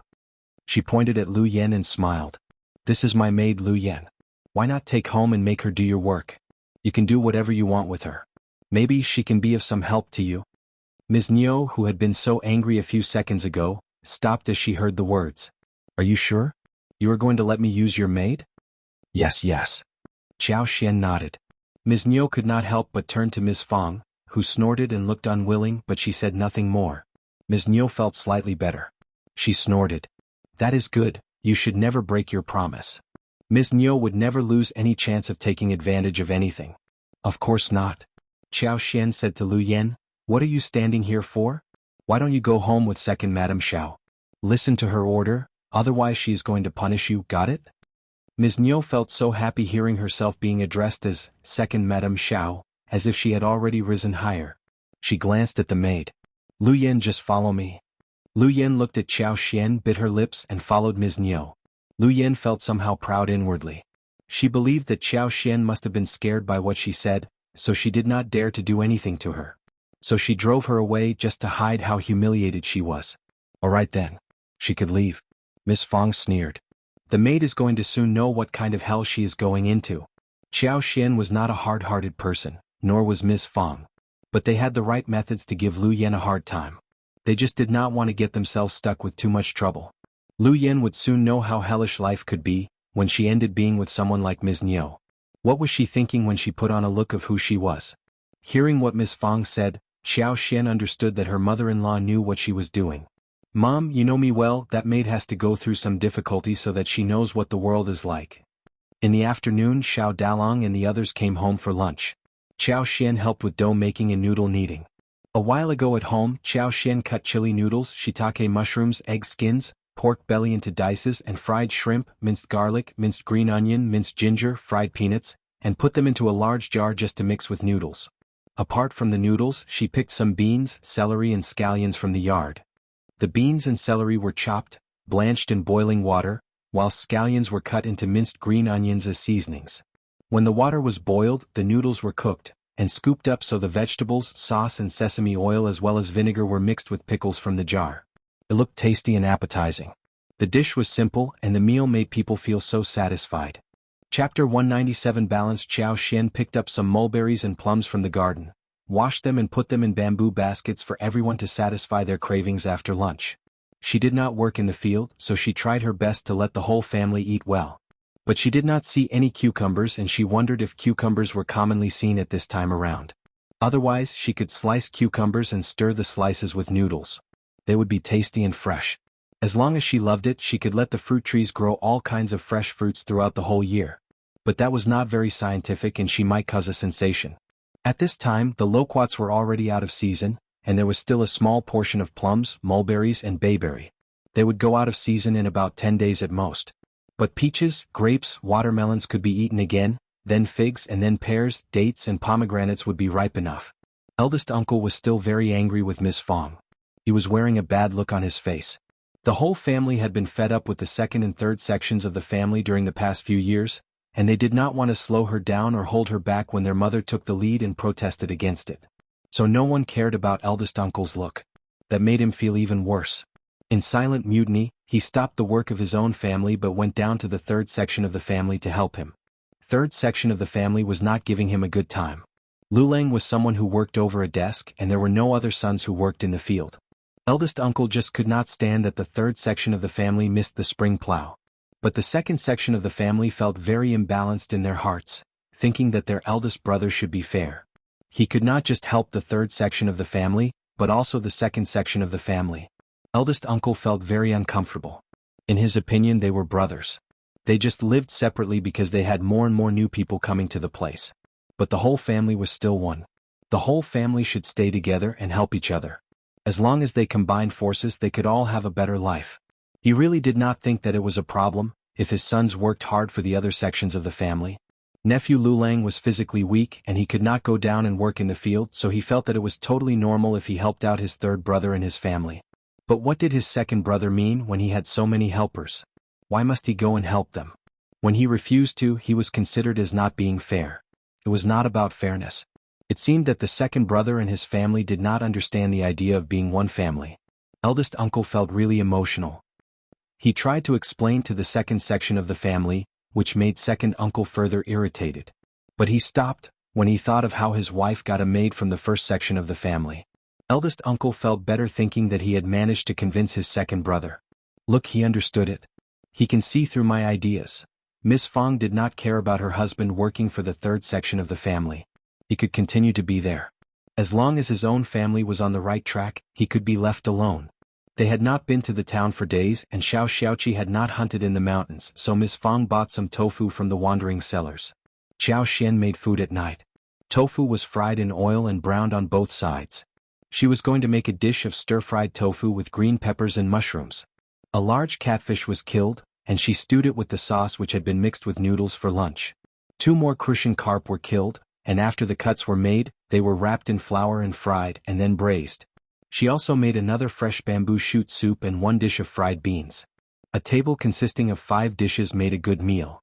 Chapter 198. One thing left. Eldest uncle was very angry with Miss Fang, so he did not eat at home. Instead, he went to the third section of the family for dinner. Third uncle and Ms. Ma were not very happy about his visit. Ms. Ma even made some implicit remarks, but eldest uncle did not get it. Ms. Ma pursed her lips, mumbling in a small voice that all he did was just offer them some help for half a day, and now he was staying for dinner. Their eldest brother was getting more and more calculative. After many days of work, the spring plow was finally drawing to the end. No one from the first section of the family offered help. Second uncle as well as third uncle failed in their plan of letting Miss Fang's sons help them out. In fact, Miss Fang got more tricky now. She asked her sons to slow down their own labor work, so they did not have any free time to offer anyone else any help. So, after the second and third sections of the family took advantage in getting the rakes made, they would not be called reasonable if they forced Miss Fang and her sons to help with the seedlings also. Feeling helpless, the second and third sections of the family had to ask some people from the village for help so they could finish the spring plow. When they were done with the spring plow, the first section was done with their work as well. The 2 families got very annoyed. They felt as if they had been set up. They knew clearly by this point that Miss Fang was getting harder to deal with. Spring plow had just passed. Xianxia was getting ready to be married to the family, so the first section of the Xiao family was going to be even busier for the days to come. But there were many helpers in the family, and due to the wedding of Xiao Yunduan and Xiao Xin which took place just a while ago, they were fairly familiar with the arrangement of the wedding this time. Besides, Miss Fang had plenty of money now, and she was more confident and faster in getting everything done. The large and important stuff as well as the new room were all ready. The wedding reception had been well arranged, so was the guest lists. The meat, the vegetables and everything else was booked. Everyone was waiting for the wedding day to come. Those whom they needed for help were all informed. There was just one thing that remained to be done. Xiao Sanlang was very honest and he treated Yang Xiaoni well. When he was done with the spring plow, he told Miss Fang and eldest uncle that he was helping Yang Xiaoni and her family out. Yang Xiaoni had been complaining to him all the time about what her brother and sister-in-law were like. Xiao Sanlang had heard quite a lot about the couple's behavior as well. Spring plow and autumn harvest were top priorities throughout the year and they were the most tiring errands as well. Yang Liang and his wife were very lazy and loved to eat good food. So, if they took the excuse of the spring plow and tried to ruin the wedding, that would be troublesome. So he just wanted to offer some help to press down the couple so that he could get the girl home. After the girl came to his home, he would leave the couple alone and care nothing about them anymore. Married girls would always be spilled water, and even a brother could not interfere in his sister's in-laws' family. Actually, Yang Liang and his wife had been very annoyed by the spring plow. Miss Tian kept forcing Yang Xiaoni to ask the Xiao family for help, but Yang Xiaoni ignored her and did not want to do anything about it. There was one time when she was slapped right on the face without being able to dodge it. As a result, she tripped over and skinned her arm. When third Grandma Yang was helping her put on the medicine, the girl, who had been so broad-minded and optimistic all this while, could not help but burst into tears. She had not yet married, and was being forced to ask her mother-in-law's family to help her brother with labor. What position would she have at her new home in future? How would she be able to face her mother-in-law as well as her sisters-in-law? So, she did not listen to what Miss Tian asked her to do, no matter what Miss Tian said. But it was not so easy to ignore the issue. Third Grandma Yang promised to get involved, only because Miss Fang had given her some gifts earlier. Moreover, she was in the right position to get involved in their family affairs as an elder. Chapter 199. Proud Miss Tian. By this point, she had started to feel sorry for Yang Xiaoni. She sighed and consoled her. This girl was lucky after all because the Xiao family was willing to accept her. When she was married, her life would surely get better. When Xiao Sanlang offered help in the field, he solved all the problems immediately. People in the Yang village expressed their jealousy for Yang Xiaoni's luck. Some even regretted why they did not go to the Xiao family to ask about marital connection before the Yang family did. The Xiao family is such a good family, that no one else will be able to exceed them. Xiao Sanlang looks quite honest, but he treats Xiaoni so well. When I look carefully, I think he is very good looking. We all say that dumb people have their luck. Look at what young Xiaoni has got. Some were also feeling sour and jealous and whispered amongst themselves. The Xiao family have to marry her because they already made the offer, otherwise who would want to be married to a family like that? True, Yang Liang and his wife are not easily driven away. They will always make trouble which no one can stand. I wonder how Miss Fang would treat young Xiaoni when she is married. Miss Fang is a very fierce person. We can't really say that young Xiaoni is lucky for now. That is true. But no matter what the whispers were like, young Xiaoni was feeling happy, guilty and moved. She wanted to throw herself to Xiao Sanlang and promised to stay devoted to him thoroughly. Yang Liang and Miss Tian were also very proud. Miss Tian did not show any respect towards Xiao Sanlang. She kept buzzing around him, telling him to offer help whenever he could and not to forget about their family later on. But the couple said nothing about young Xiaoni. Xiao Sanlang ignored and snorted at them as an agreement. They did not care about Xiaoni or what her life would be like, so he would not care about the couple either. He would not have shown up, but for the concern that the couple would change their mind about the wedding. 2 days before Xiao Sanlang's wedding, Qiao Xian, Miss Su, Xiao Taotao were helping Miss Fang get ready for Xiao Sanlang's wedding in the afternoon, when a silhouette rushed in suddenly. She threw herself to the ground on her knees, crying at Second Miss and kept kowtowing. Please help me, Second Mississippi. I'm sorry for what I have done. I promise that I will do whatever you want me to do, but please take me back, Second Miss, please. The crying was loud and miserable. Qiao Xian and Miss Fang as well as everyone else present there got startled. Qiao Xian was curious. Are you Lu Yin? Yes, I am. Lu Yin screamed even more loudly. Miss Fang and the others had their eyes wide open, feeling absolutely shocked. No wonder the whole gang looked as if they had seen a ghost. The girl who was kowtowing in front of them was not like Lu Yin of the past. When Lu Yin first arrived here, she was lazy, arrogant, always well-dressed even though she was not wearing any special makeup. But her hair had always been combed neatly, and she had embroidered shoes as well as a handkerchief with flower patterns. However, this woman in front of them had unkempt hair and was wearing shabby, old clothes with patches, which were apparently too small for her to wear. She was kowtowing so her face was not seen, but she must have suffered a great deal in the recent past. Chapter 200 Revenge. When she was kneeling in front of them, Lu Yin looked totally different. In fact, she resembled a refugee. Miss Fang suddenly realized what had happened. She snorted slightly and then sneered. Qiao Xian gradually understood too. She cursed inwardly that it served her right. Ms. Niu seemed to have spared no efforts to torment Lu Yin. She must have ripped Lu Yan's clothes and given her what Xiao Meiling had already worn out. It could be seen clearly what life Lu Yin was leading when she was working for the second section of the family. Evil always received revenge. Alright, just stop crying. What rules do you have by crying so loudly in front of your master? Qiao Xian said calmly. Lu Yan's cry stopped suddenly, but she continued to sob. Okay, Second Miss, okay. She was no longer as arrogant as before. Second Miss was going to be her savior. She had realized that it completely depended on Second Miss whether she was going to be rescued from where she was now. Qiao Xian did not want Miss Qiao and the others to see what she looked like currently. So she smiled at Miss Fang. Mom, this servant doesn't seem to be in a good condition. I will take her somewhere else and ask her what is going on so that she doesn't dirty the room. Miss Fang nodded. Okay, do as you want. Then she sneered. It serves her right. She was arrogant, lazy and always greedy for food. Qiao Xian laughed. True, otherwise she would have continued to assume that everyone is as friendly as our family. Qiao Xian ordered Lu Yin to get up and took her to her wing room. Lu Yin, who had found the wing room so terrible earlier, believed that it was her safe bay at this moment. Lu Yin soon kneeled down and cried. Second Miss, please, I am sorry, please take me back. The second section of the family was so horrible that she never wanted to go back there. The first day she arrived there, she was ordered to get changed by Ms. Niu, who said that a servant did not deserve to have such good clothes. But those were not good clothes at all. They were just made of cotton. She had been sneering at them for being so narrow-sighted that they had never seen anything good. She could not help but look down upon Ms. Niu, who slapped her right on the cheek.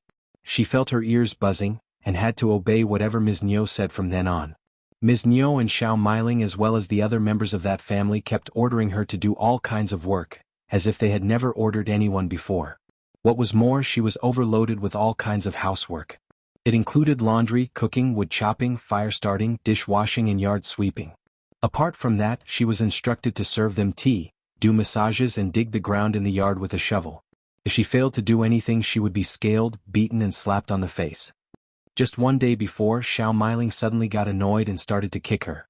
She was pushed to the ground and constantly kicked, before Xiao Meiling finally stopped. She suffered so terribly that she just could not get up. The moment she got up, Ms. Niu ordered her to start the fire and cook. Moreover, she was starved. She was fed only light porridge every single day. She did not even have a piece of pickle. Ms. Niu said that she was just a slave who deserved nothing more than porridge. Only then did she realize how happy her life had been when she was working for Second Miss, who gave her decent food. She was asked to sleep in the straw pile during the night, and had mosquito bites all over her body. She felt so itchy that she could not fall asleep at all.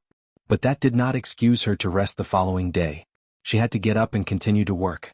She had never understood how difficult life could be before this. Ms. Niu was very tricky and kept her eye on her throughout the day. Her room was locked overnight and she could not escape even if she wanted to. Chapter 201. Different. Second Miss Lu Yen found a single chance to escape, so without hesitation she hurried back to Second Miss' home. She would have soon died if she did not escape. Ms. Niu and her whole family were monsters. Lu Yen begged as she cried heavily, expressing how miserable her life had been. She looked so pitiful. There was no change on Xiao Xian's face and she stood there motionlessly. Okay. Xiao Xian interrupted her, after hearing that what Lu Yen said were just repetitions. She sneered. It seems that second aunt-in-law has taught you a good lesson. Now you are more prudent than before. Lu Yen stiffened as she felt a streak of coldness flashing across her heart.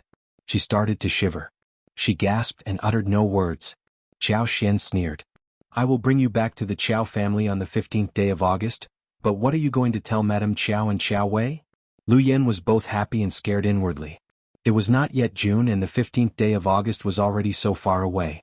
But Lu Yen did not dare to counter her any more. Instead, she said politely, I will not say anything bad about you, never. Oh really? Xiao Xian sneered and said calmly, but you will be out of my reach by that point. How can I trust you? Or what can you give me so that I can trust you? Lu Yen was startled. I really won't. Second Miss, please believe me. Those are just bags of wind. Xiao Xian said coldly, you think I am soft-hearted and will answer to your request just because you beg me? You think that I am like before? Lu Yan's heart skipped a beat. She did not dare to look up when her thoughts were seen through. What on earth had her elder miss entrusted her to do? What made the second miss change so much? She had thought that just because she was given by Madame Qiao an elder miss, second miss would not do anything to her, and would even hail her to the sky. But now, it seemed that her dream of dominating the Xiao family had already broken, and one single farmer's wife had nearly driven her to death. She had told Ms. Niu and her family that she was given by Madame Qiao to the second miss, but Ms. Niu snapped. So, you are working for my niece daughter-in-law? Well then she allows me to order you around and so I shall. That made her totally speechless and helpless. She did not dare to say that she was the spy, otherwise she would have been killed. Xiao Xian snorted. I have to get a bargaining chip from you, right? Lu Yen suddenly felt that something bad was going to happen. She said in a shivering voice, Second Miss, just tell me what you need. Listen carefully, I want you to curse Madame Qiao and Qiao Wei, and I will write every word on the paper and you need to make an imprint, sealing it. If you dare to say anything bad about me in the future, I will present the note to Qiao Wei. Even if she revealed some secrets to Qiao Wei, she would not forgive her when she heard something bad about her. Secondly, I want to hear 3 terrible things that Qiao Wei has done in secret, and I will write them down for you to put a thumbprint on as well. Thirdly, I want you to swear on your life and future that you will never reveal anything about me after you leave this village. Chapter 202. Bad Luck. Fourthly, get 1 handkerchief of yours and give it to me. You should have a few in your luggage, right? Xiao Xian said as she rolled up her sleeve and checked her arm. After a moment she put it down and checked the other. She smiled. You have 1 black mole close to your left shoulder. I will bear that in mind. If you dare to set me up, I will hand over your handkerchief and tell the position of the mole to the hooligans in the town, who may use this information to get you to become their wife. Do you think that they will refuse such an opportunity? As long as someone holds the evidence and says that you and he are in a relationship, do you think that Madame Qiao will defend you or hand you out to the hooligans? The more she said, the paler Lu Yen became. When she was done, Lu Yen let out a cry and collapsed on the ground. Her heart was throbbing and she was in such a fright that she could not even get up. She leveled a frightened look at Xiao Xian, feeling shocked. She had lost the last hope. This was not the obedient second miss she knew of. This second miss was evil. Xiao Xian smiled as she looked at her calmly. You can either say yes or no to me. Accordingly, I will know if I should either send you back to my second aunt-in-law's home. So choose well. Xiao Xian had no choice but to utter such harsh conditions. Lu Yan's contract was not in her hands. The moment she returned to the Qiao family, she would tell all kinds of stories about her. Hence, Xiao Xian could not just believe her vows, she needed to gather all kinds of proofs to prevent this girl from harming her. Otherwise, the moment Xiao Wei learned about the real side of hers, she would never leave her alone. She was not in a position to fight against Xiao Wei. It would not work even if she found an excuse to keep Lu Yan for the mid-autumn day. That would make Xiao Wei feel that something was wrong and she would refuse to stop spying on her. Lu Yan collapsed totally. She sobbed, shivering. I will do whatever you say, please. Second miss. She had no other choice. Xiao Xian smiled. Good, you are teachable. Don't worry, I have no interest in your Madame Qiao, Elder Miss Qiao and you. As long as we live separate lives like in the past, then all would be fine. Xiao Wei doesn't necessarily need to know what I am like and I can always lie to her, right? Don't be so nervous. Yes, she was very nervous but there was nothing else she could do. Xiao Xian did not think that Lu Yan would dare do anything bad after all of this. This was a good guarantee for her and the Xiao family to live a leisurely, free life. Tidy up, boil the water in the kitchen and take a bath. Get changed and then we will sign the deal. Xiao Xian left after saying this. Lu Yan collapsed with her hands over her chest, struggling to get up from the floor. She was having such a miserable time. Xiao Xian came to Xiao Yunduan and narrated the whole thing to him. She needed Xiao Yunduan to write the agreement, since she was not so good at it. Moreover, Xiao Yunduan was the only person that had the right skills. Xiao Wei has Lu Yan's contract, so this is the only thing I can do to keep down Lu Yan. You won't think that I am too ruthless, right? Chapter 203. Ms. Fang alone. Xiao Xian felt a bit anxious. She did not want Xiao Yunduan and the Xiao family to consider her as evil. She was an innocent person and expected to live a peaceful, leisurely life. Evil and ruthless? Xiao Yunduan did not know what to say. His wife must have gotten a wrong idea of what ruthlessness meant. You are gentle enough, but she is already frightened, right? Xiao Xian was surprised, but soon she replied with a smile. Yes. She is so timid and dumb, what I said was enough to frighten her. Xiao Yunduan smiled. Then that is good. Lu Yan was just boiling water in the kitchen when Ms. Niu came to the door. Are you at home, fifth niece-in-law? Lu Yan, who was already so good at boiling water in the kitchen, almost collapsed on her knees hearing the voice. She was really scared. Xiao Xian knew exactly what Ms. Niu was doing here. But Lu Yan already received enough lessons and she was not going to allow Ms. Niu to take her away again. She was her maid and Ms. Niu had just borrowed her for a couple of days. Ms. Niu was very displeased right now when Xiao Xian wanted to take her back, but there was nothing she could do. Most importantly, there was nothing she dared to do. Ms. Fang could drive her away to start with. Ms. Niu made some complaints about how lazy and greedy Lu Yan was whilst working for her, before she left the place with an unconvinced heart. Lu Yan let out a sigh of relief in the kitchen, feeling alive again. Xiao Xian and Xiao Yunduan soon got the agreement ready. Lu Yan shivered badly but she had to cooperate. Xiao Xian was satisfied when she had the bargaining chip ready in her hand. Alright, just stay here and work for me. If you dare betray me, I will bring you down with me. Scared, Lu Yan shook her head and her hands trembled. No, I want. Lu Yan soon became very diligent. She chopped wood, swept the floor and started the fire without even being asked. She wanted to take over all kinds of work. She was suddenly so proactive. Xiao Xian watched the whole thing calmly, but Miss Fang pursed her lips, not feeling so good towards that maid. This maid was a bitch who had yielded after being disciplined by Ms. Niu. The following day was Xiao Sanlang and Yang Xiani's wedding. At lunchtime, Xiao Xiaoqi came from outside cheerfully, telling everyone that he had set 3 traps in the place a couple of days ago where wild boars might appear. When he went into the mountains and took a look around, he saw a large-sized wild boar in the trap.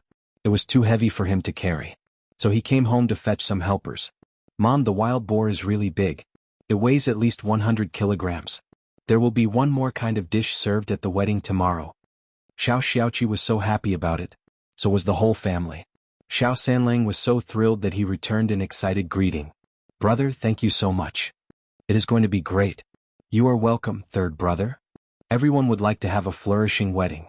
Xiao Sanlang had a lot of savings and knew that his mother had some too, But the money was earned without letting their father know, so they could not spend it in front of everyone. Fifth brother had just held his wedding and the cost was very high. So, if they spent too much on another wedding, the situation would look obviously suspicious. That would not be good. They had the savings and they could use it slowly for their own pleasure, which was beneficial and full of pleasure. But a wild boar was another issue.